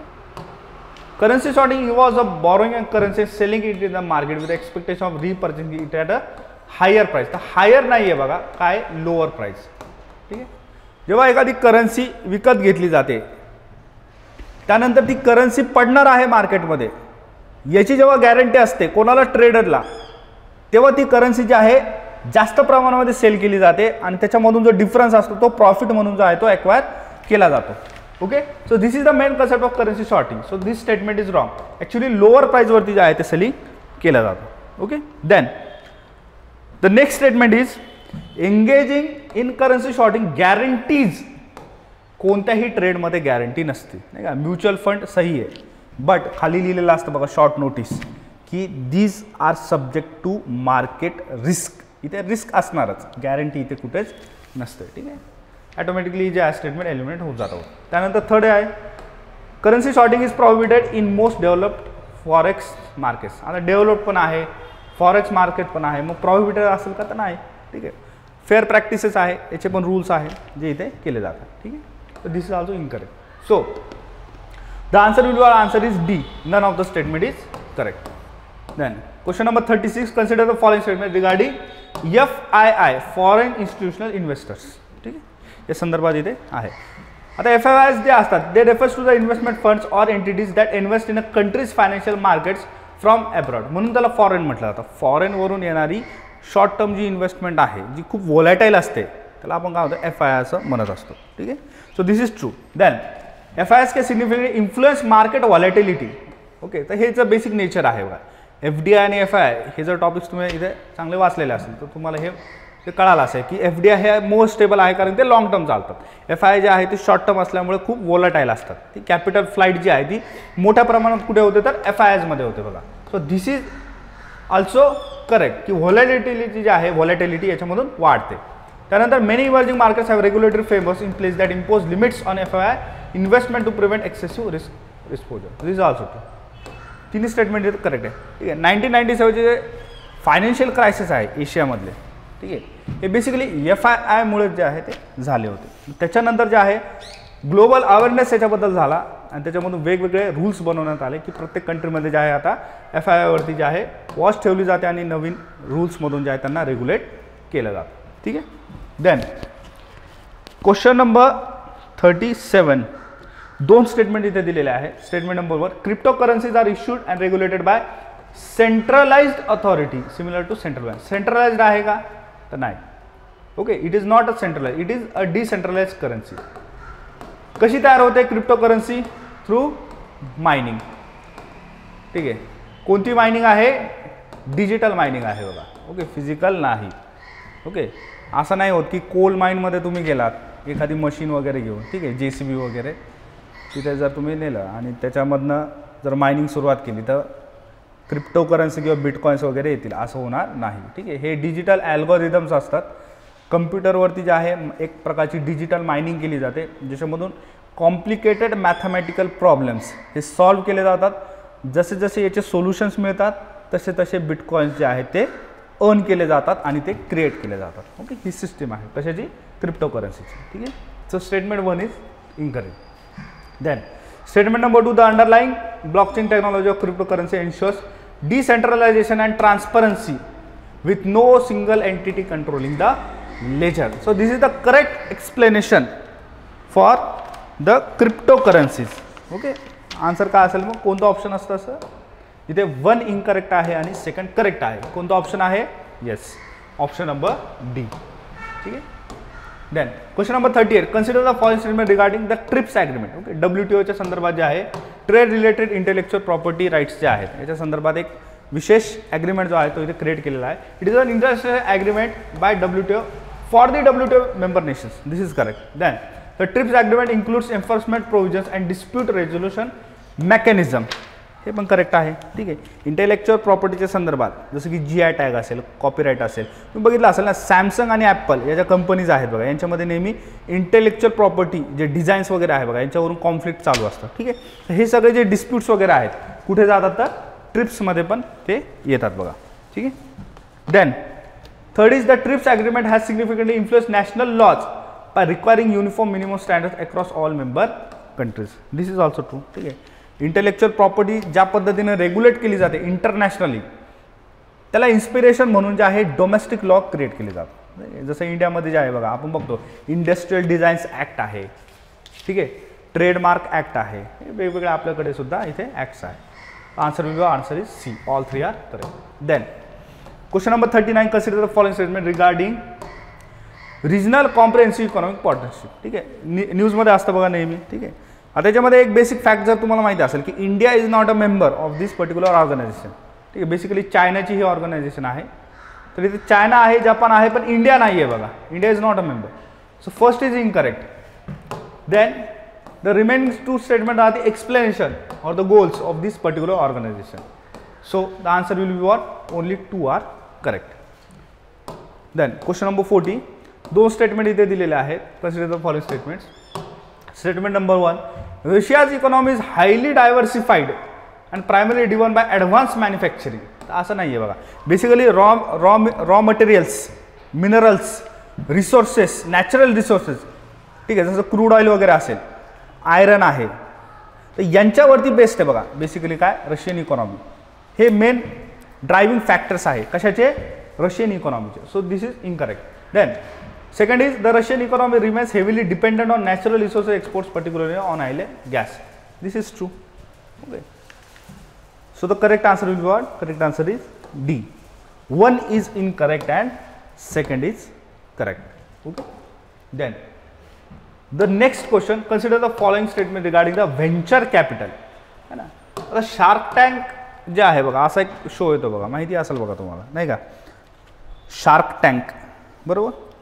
Shark टँकमध्ये काय केलं जातं, बेसिकली काही इन्व्हेस्टर असतात, ते प्रॉडक्ट वगैरे बघतात, कंपनी बघतात, आणि त्याला अनुसरून जे आहे तिथे एक प्रॉमिस करतात, एक ॲग्रीमेंट करतात की एवढा एवढा फंड जो आहे तो आम्ही इन्व्हेस्ट करणार आहोत. ठीक आहे. तर याच कन्सेप्टमध्ये जे आहे बघा, हे व्हेंचर कॅपिटल किंवा एंजल इन्व्हेस्टर्स जे असतात ते आपल्याला बघायला मिळतात. ठीक आहे. कन्सेप्ट बघूयात पुढे काय. तर venture capital funds are primary invest in well established publicly listed companies. तर असं आहे का, तर असं नाही. ठीक आहे. बेसिकली जे आहे स्टार्टअपवरती जे आहे बघा इथे फोकस केलेला असतो. ठीक आहे. त्यानंतर venture capital investments are characterized by high risk and the potential for high returns focusing on innovative startups. Okay. So this is true. Then venture capitalist typically insist on taking control stakes in the companies they invest in. तर स्टेकसाठी जे आहे बघा, हे basically fight करत नाही. हे कशासाठी फाईट करता, रिप्रेझेंटेशनसाठी फाईट करता बघा, नाही का. तर इथे तिसरं जे आहे ते चुकीचं आहे. So the correct answer will be only option number 2. So the A, only 1 is correct. Then question number 42 similar आहे, एंजल इन्व्हेस्टरच्या संदर्भात आहे. एखादा नवीन स्टार्टअप जेव्हा सुरू होतं आणि त्याला एक अननोन पद्धतीने, एक नवीन पद्धतीने जे आहे एखादा व्यक्ती येऊन जे आहे त्याला फंडिंग करतो, त्याला काय म्हटलं जातं, एंजल इन्व्हेस्टर असं म्हटलं जातं. हा क्वेश्चन जो आहे ऑलरेडी UPSCच्या प्रिव्हियस इयर क्वेश्चन्समध्ये सुद्धा रिपीट झालेला आहे. ठीक आहे. 3 स्टेटमेंट इथे दिलेले आहेत. First is angel investor usually invest large sums in mature companies. असं ऐकत नाही, स्टार्टअप्स जे आहेत बघा, स्टार्टअप्समध्ये यांचा फोकस असतो. This is incorrect. Then angel investor demand substantial equity often taking control of the companies in which they invest. ठीक आहे. तर इथे कंट्रोलिंग वगैरेचे जे इश्यूज आहेत बघा, तर हे आपल्याला इथे बघायला मिळत नाही. इथे मेजरली काय असतं, जसं शार्क टँकमध्ये तुम्ही बघितलं की मी तुम्हाला जे आहे गायडन्स करणार, मेंटॉरिंग करणार, ते एक प्रकारचं मेंटॉरशिप जे आहे ते इथे प्रोव्हाइड केली जाते. कोणाकडून, एंजल इन्व्हेस्टर्सकडून. So this is also incorrect. Then angel investors are typically government sponsored. Government sponsored नाही आहे, कसे आहेत, प्रायव्हेट ग्रुप्स आहेत बघा, प्रायव्हेट पीपल, इन्फ्लुएन्शियल पीपल जे असतात, रिच पीपल, यांच्याकडून जे आहे ही फंडिंग केली जाते. ठीक आहे. This is also incorrect. Correct answer will be D, none of the above statement are correct. ठीक आहे. Then next question number 43. दोन स्टेटमेंट इथे दिलेले आहेत. First statement is repo rate. Okay, आता हे जे बेसिकली मॉनिटरी पॉलिसी आहे बघा आरबीआयच्या संदर्भात. ठीक आहे. कन्सेप्ट इथे विचारलेले आहे basic economics. Repo rate is the rate at which the central bank of a country lends money to commercial banks. So this is true. Then repo rate is used by monetary authorities to control inflation. ठीक आहे. आता repo rate, reverse repo rate जे आहे basically inflation जर जास्त झालेलं असेल, ठीक आहे, किंवा त्याला मेंटेन ठेवायचा आहे तो पर्टिक्युलर इन्फ्लेशन रेट्स, म्हणजे लोकांची पर्चेसिंग पॉवर ही कमी झाली पाहिजे का जास्त असायला पाहिजे, तर हे क्रेडिटवरती डिपेंड करतं की बँकिंगची लेंडिंग कॅपॅसिटी किती आहे. ही लेंडिंग कॅपॅसिटी कशावरती ठरत असते, repo rate. Okay, so both the statements are correct and the second is the correct explanation for the statement 1. The next question, consider the following statements regarding the fiat currency. Fiat currency म्हणजे काय, government created currency. ठीक आहे. एखादा government जी currency जेव्हा create करतात त्याला काय म्हणतात, फियाट करन्सी म्हणतात. आता गव्हर्नमेंट क्रिएटेड करन्सी म्हणजे काय, त्या करन्सीला काय एक लीगल बॅकअप आहे, एक लीगल ऑथॉरिटी आहे. ओके, त्याला काय म्हणतो आपण, फियाट करन्सी असं म्हणत असतो. इथे विचारलेलं आहे की fiat currency is back by tangible commodity such as gold और सिल्वर. ठीक आहे. तर डेफिनेशन बेसिकली काय आहे की डेफिनेशन अनुसार it is a government backed and not gold or commodity. So this is incorrect. Then second is the value of a fiat currency is derived primary from government regulation and public trust in its stability. Definition आहे बघा second statement. Then only international financial institution. आता एक contradict होतो बघा second आणि third. Second जर true असेल की गव्हर्नमेंटकडून या गोष्टी केल्या जातात, तर इथे इंटरनॅशनल फायनान्शियल ओनली हे इनकरेक्ट होऊन जाईल बघा. ठीक आहे. Then the correct answer is what, option number A, only one statement is correct. Then next question, consider the following statements regarding the types of unemployment. Okay, basic economics आहे. Okay, त्या गोष्टी ज्या आहेत तुम्हाला माहिती पाहिजे. जसं की वेगवेगळ्या टाईपचे एम्प्लॉयमेंट असतं बघा, जसं की फ्रिक्शनल आहे, स्ट्रक्चरल आहे, सायक्लिकल आहे. ओके, याचे डेफिनेशन जे आहेत ते तुम्हाला इथे विचारलेलं आहे. ओके, की कन्सेप्ट किती क्लिअर आहे बघा तुमची, नाही का, रिव्हिजन्स वगैरे किती चांगले आहेत. ठीक आहे. So the first is frictional unemployment arises when the individuals are temporarily between the jobs और सर्चिंग फॉर न्यू अपॉर्च्युनिटी. नाही का, कंटिन्युअसली जॉब नाही आहे. ठीक आहे, एक जॉब झाला त्याच्यानंतर स्विचिंग चालू आहे, मध्ये मध्ये जे आहेत थोडे गॅप्स आपल्याला इथे दिसत आहेत, एक फ्रिक्शन क्रिएट होतं आहे. त्याला काय म्हटलं जातं, फ्रिक्शनल अनएम्प्लॉयमेंट म्हटलं जातं. ठीक आहे. Then the structural unemployment occurs due to the mismatches between worker skill and evolving needs of the economy. नाही का, एक ठराविक जे स्ट्रक्चर आहे बघा, स्ट्रक्चर आपल्याला बघायला मिळतं इकॉनॉमीमध्ये. आता जसं ए आय आलेलं आहे. ठीक आहे, तर ए आय रिगार्डिंग जर स्किल्स नसतं ॲटोमॅटिकली जे आहे अनएम्प्लॉयमेंट इथे मोठ्या प्रमाणामध्ये बघायला मिळतं. त्याला काय म्हटलं जातं, स्ट्रक्चरल अनएम्प्लॉयमेंट. म्हणजे इकॉनॉमी ही स्ट्रक्चरली चेंज झाली बिकॉज ऑफ ए आय. आता त्या ए आयमुळे जे अनएम्प्लॉयमेंट क्रिएट झालं काय म्हणता येईल, structural unemployment. Then cyclical unemployment is caused by the fluctuation in the business cycle that affect overall demand for labour. ठीक आहे, एक विशिष्ट पद्धतीची सायकल असते बघा, तिथे जेव्हा periodic wise okay demand and supply एका पर्टिक्युलर पिरियडमध्ये जे आहे हे रिपिटेटिव्हली आपल्याला सतत कॉन्करंट इयर्समध्ये बघायला मिळते. त्याला काय म्हटलं जातं, सायक्लिकल अनएम्प्लॉयमेंट. ठीक आहे. So the answer will be what? Answer is C. All three are correct. Then question number 46. Consider the following statements. Statement number 1. The automobile sector is currently facing a slowdown in production due to persistent supply chain disruptions. ठीक आहे, तर हे correct आहे बघा. Corona काळानंतर जे आहे continuously automobile सेक्टरमध्ये काय इथे डिक्लाइन जे आपल्याला ती होताना दिसते. ठीक आहे, प्रोडक्शनमध्ये.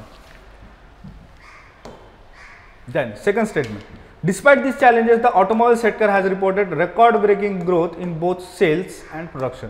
आता दोन्ही एकमेकांना काय कॉन्ट्राडिक्ट आहे, एक तर फर्स्ट करेक्ट असेल किंवा सेकंड करेक्ट असेल. ओके, ऑटोमॅटिकली फर्स्ट आणि सेकंड ऑप्शन आपल्या इथे एलिमिनेट होऊन जातात. सी आणि डी इथे आपल्याकडे राहतो. ओके, तर आता इथे जे आहे बघा की रेकॉर्ड ब्रेकिंग ग्रोथ झाली, असं झालेलं आहे का, तर असं नाही. So the first is correct and second is wrong. So the answer will be what, answer is option number C. Okay. Then question number 47, consider the following statements about the e rupee. है ना, recently जे आहे बघा central bank digital currency e rupees आहे त्याचं introduction केलेलं आहे कोणी RBIने. ठीक आहे. तर करंट अफेअर्समध्ये आहे बघा गोष्टी आहेत इकॉनॉमी संदर्भात न्यूज येत असतात. ठीक आहे. आपण जे आहे अपडेट जर इथे असेल तर असे क्वेश्चन्स इझिली आपल्याला सॉल्व्ह होऊन जातात. क्वेश्चन विचारलेला आहे स्टेटमेंट आहे 3. पहिलं स्टेटमेंट आहे the e rupee is a digital version of the traditional currency issued and regulated by the RBI. Correct? Yes. Then the e rupee is designed to facilitate faster and more secure transactions reducing reliance on physical cash. Digitalisation याच्यामुळे झालेलं आहे की physical कॅशमध्ये जे जे काही problems येतात use करताना बऱ्याच वेळेस आपण मध्ये चेंज नसते, फिजिकल कॅश जी आहे ती डॅमेज होते बरोबर, किंवा पर्टिक्युलर अमाऊंट जी आहे ती अवेलेबल नसते. फिजिकल कॅशचे जे प्रॉब्लेम्स असतात ते कशाने सॉल्व्ह करायचे आहेत with e rupee. Okay. Then the third one is the e rupee is operates on a decentralize blockchain system. असं नाही आहे. ठीक आहे.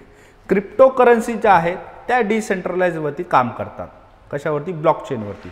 परंतु ई रुपी तसं नाही. Okay. It has the same value as the physical cash.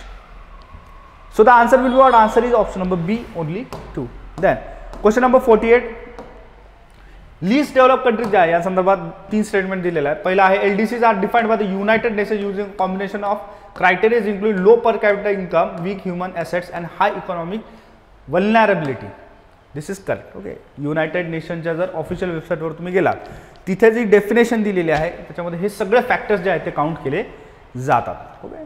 Then secondly the classification of LDC is based on a countries per capital GDP. आता बघा फर्स्ट आणि सेकंड काय होतं एकमेकांना कॉन्ट्राडिक्ट होतं. वरती डेफिनेशन दिलेली आणि खाली सांगितलं जातं की हे असं नाही तर पर कॅपिटावरती क्लासिफाय केलं जातं. Automatically this becomes wrong. Then LDCs benefit from preferential treatment in international trade. तुम्ही बघितलं असेल बघा WTO असेल किंवा इतर कोणते इकॉनॉमिकल अरेंजमेंट असतील याच्यामध्ये काय होतं की LDCsची जी काही इकॉनॉमिकल कंडिशन्स आहेत याला एक फेवर करण्यासाठी याला बूस्ट देण्यासाठी याला ग्रो करण्यासाठी जे आहे प्रिफरन्शियल ट्रीटमेंट दिली जाते. म्हणजे काय इथे जे टॅक्सेस आहे यांच्या एक्सपोर्ट्सला हे कमी केले जातील. ओके. इथे जे रेग्युलेटरी फ्रेमवर्क्स आहेत त्यांना ईज केलं जाईल. ओके. इन्सेंटिव्ह जे आहेत तिथे दिले जातील. जॉब क्रिएशन जे आहे यांना प्रायोरिटीवर तर दिलं जाईल बघा. ठीक आहे. हे सगळे जे आहे प्रोव्हिजन्स आपल्याला बघायला मिळतात. So the answer will be what? Answer is option number B. Only 2 statements are correct. Okay. Then question number 49. Consider the following statements. Windfall tax बघा. आता रशिया युक्रेनच्या संदर्भात जो काही वॉर चालू आहे बघा. ठीक आहे. रिसेंट इयर्समध्ये तर याच्यामुळे काय झालेलं आहे की ऑइल प्रोडक्शन जे आहे याच्यामध्ये फ्लक्च्युएशन आलेलं आहे. फ्लक्च्युएशन आल्यामुळे मेजर एनर्जी कंपनीज ज्या आहे यांना खूप मोठा प्रॉफिट झालेला आहे शॉर्ट टर्ममध्ये. शॉर्ट टर्ममध्ये जो प्रॉफिट होतो खूप मोठ्या प्रमाणात याच्यावरती एक टॅक्स लावला जातो त्याला म्हटलं जातं windfall tax. Okay. So the statement one is a windfall tax is impose on the company that earn unusually high profit due to external and anticipated factors. Definition आहे काय आहे करेक्ट आहे. ठीक आहे. Then second statement is such taxes are often aim to redistribute unexpected gains. ठीक आहे. तर आता इथे बेसिकली काय होतं की जो काही टॅक्स लावला जातो तर हे वेलफेअर स्कीम्स असेल किंवा अदर इन्फ्रास्ट्रक्चर प्रोजेक्ट्स यासाठी जो आहे हा रिडिस्ट्रीब्यूट केला जातो बघा. ठीक आहे. पण आता हा टॅक्स याच्यामुळेच लावला जातो का की हे रिडिस्ट्रीब्युशन करायचं आहे तर असं नाही. पहिले टॅक्स लावला जातो नंतर रिडिस्ट्रीब्युशन केलं जातं. रिडिस्ट्रीब्युशन करायचं आहे म्हणून टॅक्स लावला जातो असं नाही. So even both are correct. Second is not the explanation for one. So the answer will be what? Answer is B. Question number 50. Consider the following statement. Statement number 1. The European Union has significantly strengthened its economic integration and regulatory framework among its member states to promote a single market. European युनियनचा अर्थच हा होतो. Basic कॉन्सेप्टच ही आहे की यांना single market develop करायचं आहे. ठीक आहे. ट्रेड फ्री असेल बॅरियर फ्री असेल. ओके. हा याचा काय मूळ उद्देश आहे. So first one is correct. Then statement number 2. This enhanced integration has resulted in harmonised policies on competition trade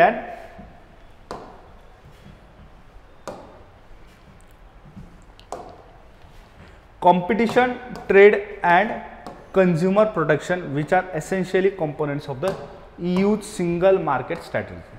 Okay, so both are correct and second is the correct explanation of it. कारण की जे union form करायचं आहे याचं रिझनच हे आहे की आपल्याला काय करायचं आहे, ते कंझ्युमर प्रोटेक्शन द्यायचं आहे, त्यानंतर आपल्याला काय करायचं आहे, अजून ट्रेड प्रोटेक्शन द्यायचं आहे, पॉलिसीज ज्या आहे कॉम्पिटिशनच्या संदर्भात या हार्मोनाइज आपल्याला करायच्या आहेत. हे सगळे रिझन्स जे आहेत सेकंड स्टेटमेंटमध्ये इथे दिलेले आहेत. Okay, so the answer will be answer is option number A. Question number 51.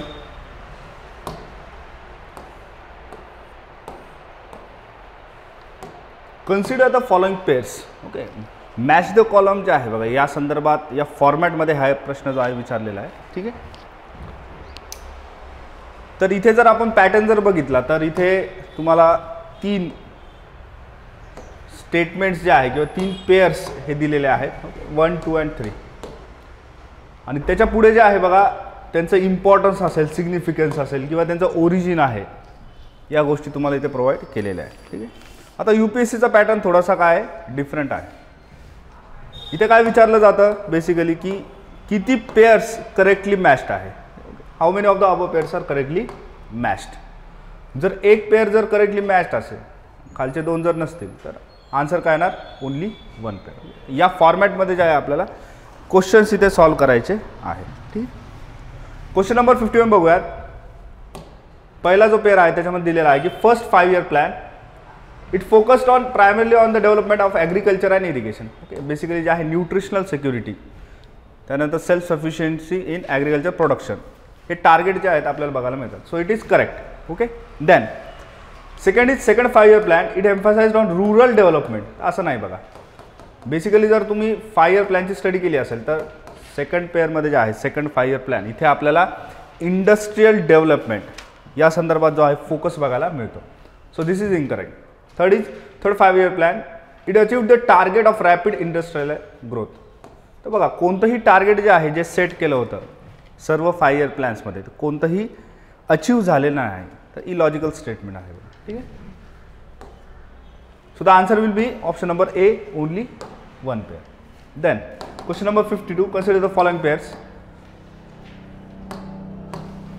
Atal tunnel जे आहे बघा, ओके, तर it is located in Himachal Pradesh. It is the longest highway single tube tunnel. True. The Z-Morh tunnel connecting Sonamarg to the Kashmir valley, हे पण correct आहे. Chenani Nashri a road tunnel in Jammu and Kashmir. Okay, all these 3 are correct. Okay, so infrastructure projects जे आहेत जे सध्या न्यूजमध्ये असतात त्यांचे लोकेशन्स, त्यांचं जे वैशिष्ट्य आहे, कोणकोणत्या रिजनला ते बिलॉंग करतात, यावरती क्वेश्चन्स आपल्याला काय एक्सपेक्टेड असतात. ठीक आहे, then question number 53. Consider the following pairs. Mumbai high, Cambay basin आणि Krishna Godavari. Okay, Mumbai high is one of the largest offshore oil fields in India. Okay, this is correct. Then Cambay basin a major oil producing region in Gujarat with significant reserves. Okay, Cambay region जो आहे बघा ज्याला आपण Khambhat region सुद्धा म्हणतो, कुठे आहे, गुजरातमध्ये आहे. Then Krishna Godavari is an offshore oil basin reserve. Basically गॅससाठी ओळखली जाते, पण रिसेंट जे रिझर्व्स आहेत बघा ऑइलच्या संदर्भात सुद्धा इथे एक्सप्लोर केलेले आहेत. So both 3 are, all the 3 are correct. Answer will be C, all the 3 pairs. Then next question, question number 54. Indonesia, first pair is Indonesia, largest economy in South East Asia by nominal GDP. Okay, South East Asia जर विचार केला तर सर्वात जास्त आणि मोठी GDP अनुसार कोणती कंट्री आहे तर इंडोनेशिया आहे. ओके, टॉप 5 मध्ये कोणती कंट्री येणार, Singapore. Okay, second pair is correct. Then third is Vietnam has the highest overall GDP in South East Asia. Okay, आता फर्स्ट आणि थर्ड जे आहे इथे कॉन्ट्राडिक्ट होणार, त्यामुळे इथे आन्सर जे आहे बघा आपलं ऑल 3 तर येणार नाही इथे. ठीक आहे, त्यानंतर इथे व्हिएतनाम जे आहे हायेस्ट नाही आहे, कारण की त्या ऑलरेडी आपल्याला माहिती की इंडोनेशिया हे हायेस्ट आहे according to GDP. So the answer will be what, answer is B, only 2 pairs are correct. Then question number 55. Consider the following pairs. First is diamond. It contributes to the 70% exports. Okay, इस्रायलचे जे exports आहे बघा याला 70% contribution आहे. तर हे चुकीचं आहे बघा, कोणत्याही कंट्रीच्या एक्सपोर्ट्समध्ये एका पर्टिक्युलर गुडचा एवढा मोठा वाटा जो आहे तो कधीच नसतो. ठीक आहे, मग किती वाटा आहे, अराउंड 6% आहे बघा. Okay, So this is false. Then pharmaceuticals constitute the largest share of Israel export earnings. तर फार्मास्युटिकल्स नाही आहे बघा, सॉफ्टवेअर किंवा टेक्नॉलॉजी जे आहे, it is one of the Israel highest share products for the exports. Okay, so this is wrong. Then the third one is high-tech equipment. Israel is the world largest exporter of computer hardware. तर असं नाही. ठीक आहे, hardware नाही तर काय, technology आहे, software आहे. Okay, so all these three are incorrect. Answer काय ना D, none of the pairs are correctly matched. Question number 56, consider the following pairs. Iron and steel, coal आणि सॉफ्टवेअर सर्व्हिसेस. बेसिकली कोणकोणत्या industries या इंडियामधल्या core सेक्टरला belong करतात असा प्रश्न विचारलेला आहे. तर याच्यामध्ये बघा, सिमेंट आहे, ऑइल रिफायनरी आहे, क्रूड आहे, ओके, कोल आहे, पण सॉफ्टवेअर याच्यामध्ये येत नाही. आन्सर काय असणार आपलं, only 1 and 2, option number B. Then question number 57, consider the following pairs. Solar power. India has an installed solar capacity of less than 1 GW. It is not possible. Okay आहे, illogical statement आहे. सध्याची जर आपण install capacity बघितली तर ती around किती आहे, 97 GW आहे. Okay, then wind power. India's wind power contribution is limited to less than 10 GW. So it is actually more than 10 GW. Okay, हे बेसिकली आपल्याला इथे माहिती पाहिजे. Then the hydro power. India's hydro power capacity is in term of energy. तर आहे बघा, भारतामध्ये मोठ्या प्रमाणात काय हायड्रो पॉवरचा वापर केला जातो. So the answer will be what, answer is option number A. Okay, then question number 58, consider the following pairs. Nepal, Bhutan आणि high speed rail link. Okay, असे 3 पेअर्स जे आहेत ते दिलेले आहे. इथे विचारलेलं आहे की नेपाळमध्ये India has proposed solar power plant. Okay, तर ग्रीन झोन नावाची एक टेक्नॉलॉजी आहे बघा, एक कंपनी आहे, यांनी एक प्रोपोज इथे पॉवर प्लांट जो आहे तो केलेला आहे बघा, सोलारच्या संदर्भात. So the first one is correct. Then second is Bhutan. India has constructed an international airport in Bhutan. This is wrong. भूतानमध्ये एकच इंटरनॅशनल एअरपोर्ट आहे. काय नाव आहे त्याचं, पारो. ठीक आहे, कोणाचं आहे ते, तर भूतान गव्हर्नमेंटचं आहे. So this is incorrect. Then high speed rail link. India has built a high speed rail corridor connecting Sri Lanka and Maldives. आता इमॅजिन करा, श्रीलंका जे आहे इंडियन ओशनमध्ये आहे, छोटीशी कंट्री आहे. मालदीव जे आहेत ते आयलँड्स आहेत. तर हे पॉसिबल आहे का की 2 आयलँड नेशन्सला रेल्वेने कनेक्ट करणे. Okay, so it is not possible logically. Automatically जे आहे हे आन्सर जे आहे इनकरेक्ट आहे. ठीक आहे, आन्सर काय असणार, A, only 1 pair is correct. Then question number 59, consider the following pairs. आता इथे जे आहे बघा, सेस जे आहे स्पेशल इकॉनॉमिक झोन्स, यांची लोकेशन्स जे आहेत ते तुम्हाला इथे विचारलेली आहे बघा. ओके, तर आता इथे जर आपण बघितलं की सँटा क्रूज जे आहे बघा, मुंबईमध्ये जर तुम्ही गेला असाल तर फेमस स्पॉट आहे बघा Santa Cruz. Okay, so it is located in Mumbai. Then Mundra SEZ Tamil Nadu, wrong. Noida Haryana, wrong. Noida कुठे आहे, उत्तर प्रदेशमध्ये आहे बघा. ओके, आणि मुंड्रा सेज कुठे आहे तर गुजरातमध्ये आहे. ठीक आहे, so the answer will be what, answer is A, only 1 pair is correct. Then schemes दिलेल्या आहेत, कोणकोणत्या मिनिस्ट्री अंडर त्या इम्प्लिमेंट केल्या जातात. ओके, पहिला आहे आयुष्यमान भारत. बेसिकली काय, ministry of health and family welfare, correct. Then Pradhan Mantri Awas Yojana, कोण आहे nodal ministry, ministry of housing and urban affairs. त्यानंतर आहे make in India, an initiative under ministry of commerce and industry. Okay, all these 3 pairs are correct. Answer will be C. Moving on to the next question, question number 61. Okay, इथे basically विचारलेलं आहे की इंडियाची जी कोस्टलाईन आहे, या कोस्टलाईनमध्ये मोनोझाईट sands या आपल्याला बघायला मिळतात. यांच्यामध्ये असा कोणता एलिमेंट आहे, which of the following element is important which is used for nuclear energy strategy. Okay, तर बेसिकली काय इथे युरेनियम तुम्हाला वाटू शकतं, पण असं नाही आहे बघा. बेसिक जर NCERT जर तुम्ही इथे रेफर केलेली असेल तर आपल्या इकडे बघा थोरियमचं मोठ्या प्रमाणात काय इथे स्टोरेज जे आहे, रिझर्व्स हे आपल्याला बघायला मिळतात. ठीक आहे, answer is C. Then Question number 62. Venezuela is renowned as one of the world's leading producers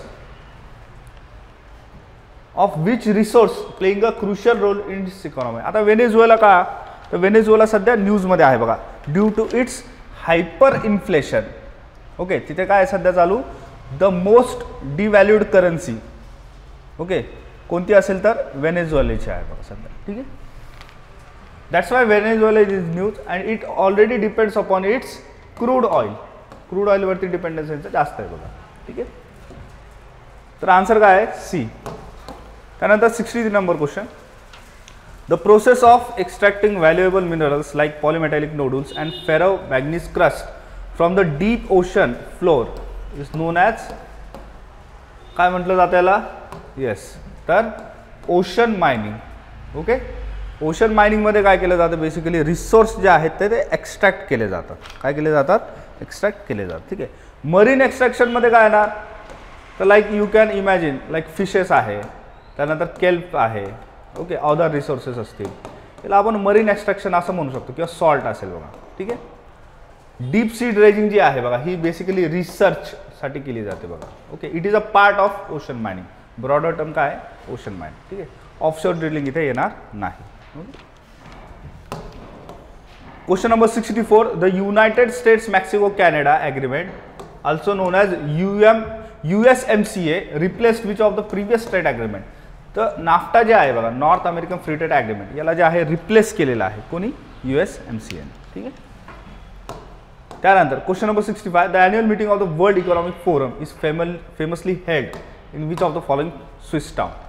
answer is Davos. Okay, Geneva तुम्हाला वाटू शकतं पण जिनिवा नाही आहे. ठीक आहे, डावोसमध्ये जे आहे त्या गोष्टी घडतात. यासाठी काय रेफर करायचं, तर बेसिकली हे ज्या ऑर्गनायझेशन नेहमीच्या न्यूजमध्ये असतात, यांची जी ऑफिशियल वेबसाईट आहे बघा, ही तुम्ही रेफर केली पाहिजे. बेसिक इन्फॉर्मेशन याच्यामध्ये असते आणि या इन्फॉर्मेशन जे आहे हे तुम्हाला एक कंटेक्स्ट तिथे लक्षात येतं. ओके, याचं लोकेशन कुठे आहे, याचं मेन ऑब्जेक्टिव्ह काय, याचं एम काय, हे कधी फॉर्म झालेली आहे, याचे कोणकोणते मेंबर्स आहेत, याचं स्पेशलायझेशन काय. ओके, या संदर्भात जे UPSCमध्ये प्रश्न विचारले जातात. ठीक आहे, then question number 68. The consumer price index in India is primarily use to measure which of the following. तर बेसिकली इन्फ्लेशनसाठी. ओके, बेसिक इकॉनॉमिक्स आहे बघा. ठीक आहे, then question number 67. Which institution is primary responsible for conducting large scale surveys across India to gather data on socio economic issues. तर कोण करत असतं हे, जर वर्कर्स इथे नाव असतं क्वेश्चनमध्ये तर त्याचा आन्सर लेबर ब्युरो राहिला असतं बघा. ओके, पण सोशियो इकॉनॉमिक जेव्हा आपण विचार करतो तेव्हा आन्सर काय असेल, national sample survey office, NSSO. Okay, question number 68. The cabinet committee on economic affairs in India is chaired by prime minister. Okay, basically यांचा जो रोल आहे बघा, MSP असेल, वेगवेगळ्या एन्व्हायरमेंटल लॉज असतील, जे क्रिटिकल इश्यूज असतात बघा, यांना अप्रूव्ह करण्यासाठी या कमिटीचं काम इथे महत्त्वाचं असतं. याला कोण हेड करतं बेसिकली, तर प्राईम मिनिस्टर ऑफ इंडिया. ठीक आहे, then next question is which of the following is not a feature of payment banks in India. नाही का, आता बऱ्याच वेळेस न्यूजमध्ये तुम्ही बघितलं असेल की एअरटेलची पेमेंट बँक असते वगैरे वगैरे, बरोबर. तर इथे ATM आणि डेबिट कार्ड इश्यू करू शकतो, परंतु क्रेडिट कार्ड्स जे आहेत ते इश्यू करता येत नाही. ओके, लेंडिंग ते करत नसतात, हे करेक्ट आहे. Can accept demand deposit, this is also correct. आता डिमांड डिपॉझिट आहे, डेबिट कार्ड आहे, हे कॉम्प्लिमेंटरी ऑप्शन्स आहेत बघायचे, परंतु क्रेडिट कार्ड्स जे आहेत ते इश्यू करता येत नाही. So this is the correct answer, 69B. Question number 70. Digital wallets in India are primary use to what. It is used for basically enabling online transaction, है ना. ऑनलाईन फॉर्मॅटमध्ये ट्रान्झॅक्शन जे आहे ते झाले पाहिजे जास्त प्रमाणात. तुम्ही यूज केलं असेल बघा, फोनपेचं वॉलेट असतं, बरोबर, गुगल पेचं जे आहे ते वॉलेट असतं, ॲमेझॉनचं वॉलेट आहे बघा.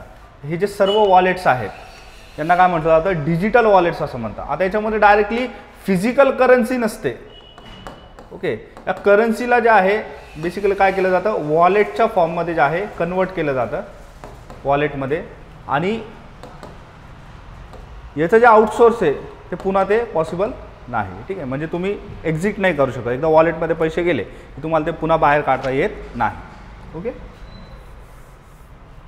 Then question number 71, which of the following best defines GNP. Okay, GNPची जी डेफिनेशन आहे बघा, बेसिक इकॉनॉमिक्समध्ये आपण बघतो, NCERT असेल किंवा अदर बुक्स असतील याच्यामध्ये ऑलरेडी दिलेली आहे. It is the total market value of all final goods and services produce by the residents of a country in a given period including income earn abroad. आता GDP आणि GNP मध्ये हाच फरक आहे. जर विदिन कंट्री आहे आणि not abroad त्याला म्हणूयात आपण GDP. जर याच्यामध्ये इन्कम अर्न अब्रॉड म्हणजे बाहेर पण इन्कम जी कमवली जाते त्याची सुद्धा जर इथे काउंटिंग होत असेल त्याला काय म्हणूयात आपण GNP असं म्हणूयात. Okay, so the correct answer is what, option number A. Then question number 72, which of the following is considered a primary objective of macro economic policy in most economies. Okay, पहिलं option आहे maximizing the profits of public sector.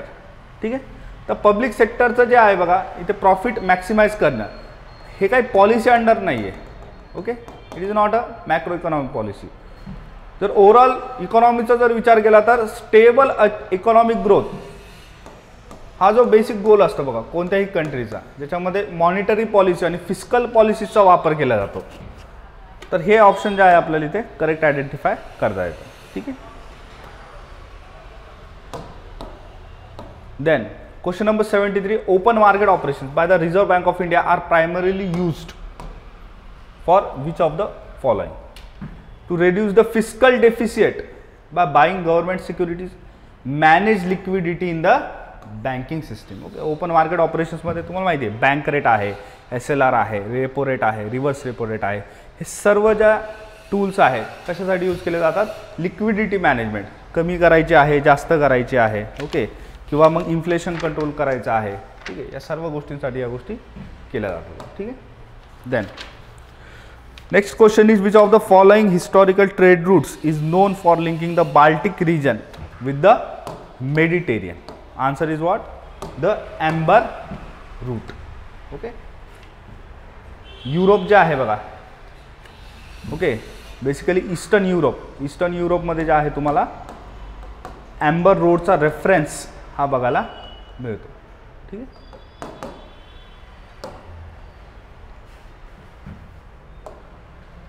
Then next question is, which index is specifically used to measure by considering aspects such as reproductive health, empowerment and labor market participation? Basically काय? Gender inequality index. आता जिथे reproductive हेल्थचं mention येतं तर obviously तिथे gender related कोणतंही index J आहे ते आपण कन्सिडर करू शकतो. म्हणजे लॉजिकली पण तुम्ही याला सॉल्व करू शकता बघा. म्हणजे फर्स्ट आणि फोर्थ स्टेटमेंट इथे काय होतं? एलिमेंट होणार. ठीक आहे, option number C. Then question number 76, TRIMS a set of rules governing trade related investment measures is administered by which of the following international organization? Okay, आता बेसिकली तुम्हाला माहिती आहे ट्रिप्स असेल, ट्रिम्स आहे, सर्व जे काही नेगोशिएशन्स आहेत कोणाकडून केले जातात? World trade organization. Easy question आहे.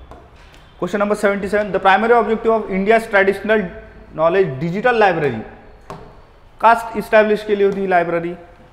For patenting the traditional knowledge. Okay, patent करून ठेवायचं आहे traditional knowledge from the culture, from Ayurveda, from the ancient scriptures. सर्व नॉलेज काय करायचं आहे? पेटंट करून ठेवायचं आहे to avoid copyright piracy of this material. Okay, basically तो त्याचा पर्पज आहे. The e Shram card initiative in India is primarily design to benefit which of the following? कोणाला बेनिफिट करणार हे कार्ड? तर basically workers in the unorganised sector. Okay, similar worker related पुढे scheme आहे बघा.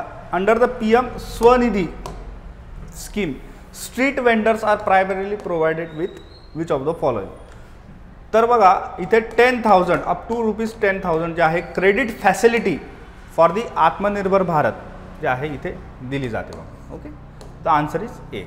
Then question number 80, the PM Surya Ghar Muft Bijli Yojana is basically aimed to provide households with which of the following? आता बघा इथे स्कीममध्ये त्याचा अर्थ आहे बघा मुफ्त बिजली योजना म्हणजे काहीतरी ते फ्री दिलं जात आहे बघा. ठीक आहे, दोन ठिकाणी जे आहे तुम्हाला फ्री गोष्टी ते बघायला मिळतात, राईट. First and third. तर पहिल्या ऑप्शनमध्ये जे आहे free electricity from rooftop solar installation. तर सूर्यघर म्हटलं की काय, सोलार एनर्जी, राईट. डायरेक्टली जे आहे को रिलेटेड त्या गोष्टी करता येतात logically. Then question number 81, consider the following statements regarding sovereign green bonds in India. These bonds are issued by the Indian government to finance projects that promote renewable energy and environmental sustainability. It is correct. Then their issuance has enhanced the government's ability to mobilize funds for sustainable development in India. Okay. Both are complementary statements. The answer is C. Okay. Then question number 82. इथे विचारलेला आहे की the statements regarding the National Broadband Mission 2.0 in India is related to which of the following. तर it is a government initiative aimed at expanding broadband connectivity to regions which are unserved in nature.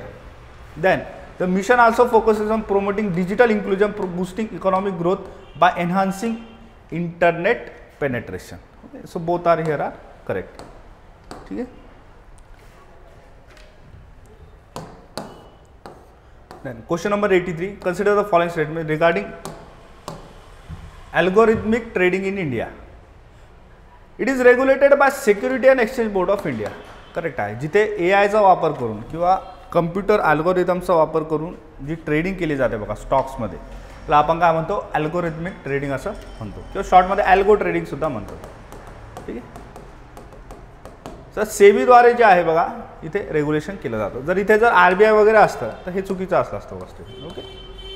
छोट्या छोट्या गोष्टी आहेत आपण इथे notice केल्या पाहिजे. Then second is it involves the use of computer algorithms to execute high speed trades.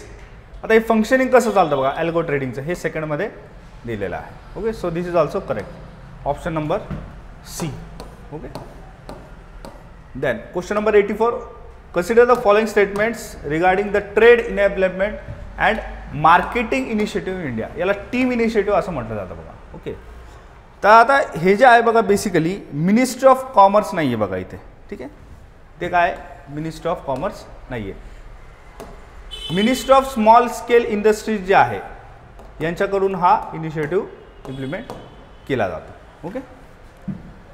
Then it focuses solely on domestic marketing and excludes export. हे पण चुकीचं आहे. It focuses on both domestic and as well as export promotion. ठीक आहे. Then question number 85, consider the following statement regarding prepaid payment instruments. आता day to day लाईफमध्ये बघा तुम्ही गिफ्ट कार्ड्स असतील किंवा काही टोकन्स असतील बघा रिचार्जसाठी किंवा काही शॉपिंग करण्यासाठी तुम्ही यूज केलेले असतात बरोबर.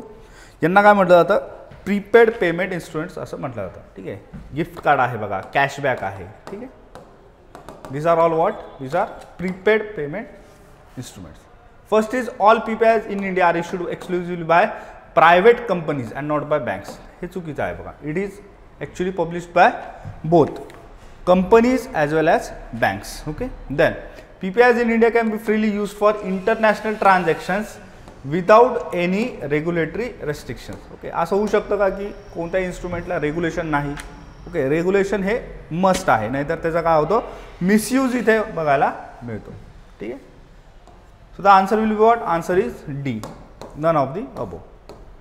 Then question number 86, consider the following statement. Despite rising agriculture productivity rural wages in India have remained largely stagnate. तर स्टॅग्नेट राहिलेले आहे का, तर नाही. वेगवेगळ्या स्कीम्सचा तुम्हाला बघायला मिळाला. इथे आहेच बघा, श्रम पोर्टल आहे, नरेगा आहे. ठीक आहे. वेगवेगळ्या स्कीम्स आहेत याच्या माध्यमातून स्टॅग्नेशन जे आहे ते आता कमी झालेलं आहे. Okay. So first one is incorrect. Then second is the surplus of labour in rural areas is not a contributing factor to stagnate wages. Okay. तर असं आहे का, तर असं नाही. ठीक आहे. हे चुकीचं आहे. It is a contributing factor. ठीक आहे.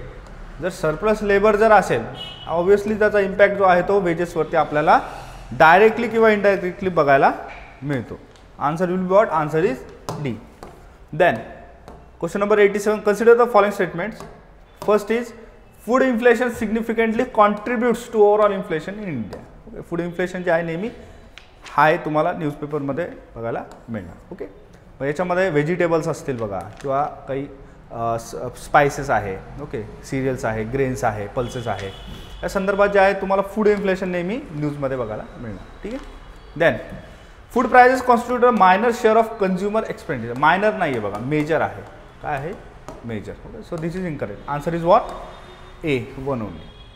Question number 88. Consider the following statement. The B20 summit is an annual forum where business leaders from G20 nations discuss economic growth. Correct. Second is the B20 summit addresses political issues ignoring economic matters. आता G20 चा major culmination जे आहे ते कशामध्ये result करतं? It is basically addressing the economic issues. Okay, तर हे जे आहे हे डायरेक्ट कॉन्ट्राडिक्शन आहे बघा, फर्स्ट आणि second statement. Okay, the answer is what? Answer is A. Then question number 89. The 2024 Nobel Prize in Economics was awarded to Darren Acemoglu. Okay, so this is correct. Then the Nobel Prize in Economic Sciences 2024 is related to the institution introduced by Europeans during colonization have had long lasting effects. Colonizationचा impact काय झालेला आहे? Okay, इकॉनॉमीजवरती, आजच्या developed nations किंवा developing नेशन्सवरती. तर याचं ॲनालिसिस 2024च्या इकॉनॉमिक नोबल प्राईजच्या थीममध्ये डिस्कस केलेलं आहे. Okay, so both here are correct, 1 and 2. Question number 19. Consider the following statement. The fast moving consumer goods sector in India is characterized by high consumer demand and rapid inventory turnover. Okay, then the products typically have low profit margin but are sold in high volumes. Okay, जसं की आता fast fashion आहे बघा, कपडे असतील बरोबर, किंवा काही टॉईज वगैरे आता येतात बघा, काही गुड्स आहेत बघा, काही पर्टिक्युलर मटेरियल्स असतात बघा, ते खूप पॉप्युलर होऊन जातात बघा, नाही का. जसं की नवीन स्टाईलचे काही हेडफोन्स वगैरे आलेत बघा मार्केटमध्ये, तर खूप जास्त ते सेल आउट होऊन जातात. तर काही वर्षांपूर्वी बघा फिजेट स्पिनर नावाची एक गोष्ट आली होती बघा, नाही का, fidget spinner. Okay, with the help of your finger. Okay, त्या गोष्टी ज्या आहे स्पिन केल्या जात होत्या. तर असे जे काही कन्झ्युमर गुड्स असतात जे फास्ट मूव्हिंग असतात, तर तिथे काय होतं की डिमांड जी आहे ती जास्त असते, त्यामुळे जे आहे इन्व्हेंटरी ही अधिक प्रमाणात फिल झालेली असते. ओके, आता याच्यामध्ये प्रॉफिट पण खूप कमी असतो, परंतु प्रॉफिट कुठून रिटर्न घेतला जातो? Due to its selling in the high volumes. Answer is what? Answer is C. Both are correct. Question number 91. Which of the following best describe the mechanism of carry trade in international finance. Okay, आता basically carry trade जे आहे बघा, it is the borrowing in a low interest currency to invest in high interest currency assets in a stable or favourable exchange rate environment. Okay, याला आपण काय म्हणतो? Carry trade असं म्हणत असतो. Okay, so next question is question number 92. Countervailing duty is impose to counteract which of the following practices. आता countervailing duty म्हणजे काय? बेसिकली जे काही गुड्स मोठ्या प्रमाणामध्ये इम्पोर्ट केले जातात किंवा अदर नेशन्सकडून मोठ्या प्रमाणामध्ये एक्सपोर्ट केले जातात, ज्याला आपण जनरली डम्पिंग असं म्हणतो, with low cost. Okay, China जे आहे बघा या संदर्भामध्ये पॉप्युलर आहे. जसं की इलेक्ट्रॉनिक गुड्स असतील, तर चायना काय करणार की लो प्राइसेसमध्ये जे आहे मॅक्झिमम नंबर ऑफ गुड्स जे आहे ते सेल करणार टू द अदर कंट्रीज. आता हे जे इम्पोर्टेड गुड्स आहेत याला काउंटर करण्यासाठी जी टॅक्स लावला जातो त्याला काय म्हणतो आपण? काउंटर वेलिंग ड्युटी असं म्हणत असतो. Okay, so the option number B is correct. Tariffs impose by trading partners on imported goods. Okay, then question number 93. The zero defect zero effect in India is an initiative primary aimed at which of the following. त्याच्यामध्ये basically काय आपल्याला काय करायचं आहे की इथे export, okay, export असेल किंवा इम्पोर्ट असेल किंवा जे काही मॅन्युफॅक्चरिंग प्रोडक्ट्स असतील, तर याच्यामध्ये कोणताही डिफेक्ट आपल्याला येऊ द्यायचा नाही आहे, जेणेकरून आपले इम्पोर्ट आणि एक्सपोर्ट हे आपले चांगल्या प्रमाणामध्ये काय होतील? ग्रो होतील बघा. ठीक आहे, आता हे तर डिफेक्टच्या संदर्भात झालं, परंतु ड्युरिंग द प्रोडक्शन इटसेल्फ याच्यामध्ये कोणत्याही प्रकारचा एन्व्हायरमेंटल इम्पॅक्ट जो आहे हा आपल्याला कसा करायचा आहे? कमी करायचा आहे, लेस ठेवायचा आहे. ओके, सो कोणता ऑप्शन जस्टिफाय करणार याला? Option number D. Ensuring products are manufactured with no defects and minimal environmental impact through their life cycle. ठीक आहे, then next question is in banking a non-performing asset is defined as assets which fails to generate income with 90 days. Okay, 90 days चा जो period असतो बघा हा basic आपल्याला माहिती NPS च्या संदर्भात. Then Question number 95. Dollarization refers to the phenomena where domestic residents increasingly use dollar for transactions alongside the local currency. म्हणजे लोकल करन्सीचा पण वापर करताय, परंतु लोकल करन्सी तेवढी पॉवरफुल नाही आहे, तिचं डिव्हॅल्युएशन खूप मोठ्या प्रमाणात झालेलं आहे. याला काउंटर करण्यासाठी एक स्टँडर्ड करन्सीचा वापर तिथे केला जातो, ज्याला आपण डॉलरसुद्धा म्हणू शकतो. कुठे प्रॅक्टिस होती सध्याची? लॅटिन अमेरिकामध्ये ज्या कंट्रीज आहेत बघा, ज्या सध्या इन्फ्लेशनचे प्रॉब्लेम्स फेस करत आहेत. ओके, तर इथे त्याचा वापर केला जातो. तर option is what? Option number C. Okay, then question number 96. In the context of Cyprus confidential report, which strategy aspect is emphasized as vital for the island's role in regional security? Okay. Cyprus confidential बघा काही वर्षांपासून जे आहे न्यूजमध्ये आहे. याचं basic reason हे आहे की काही जर्नलिस्ट आणि काही मीडिया कंपनीज या एकत्रित आलात आणि यांनी काही स्टिंग ऑपरेशन जे आहेत ते इथे कंडक्ट केलेले आहे with reference to the maritime border integrity.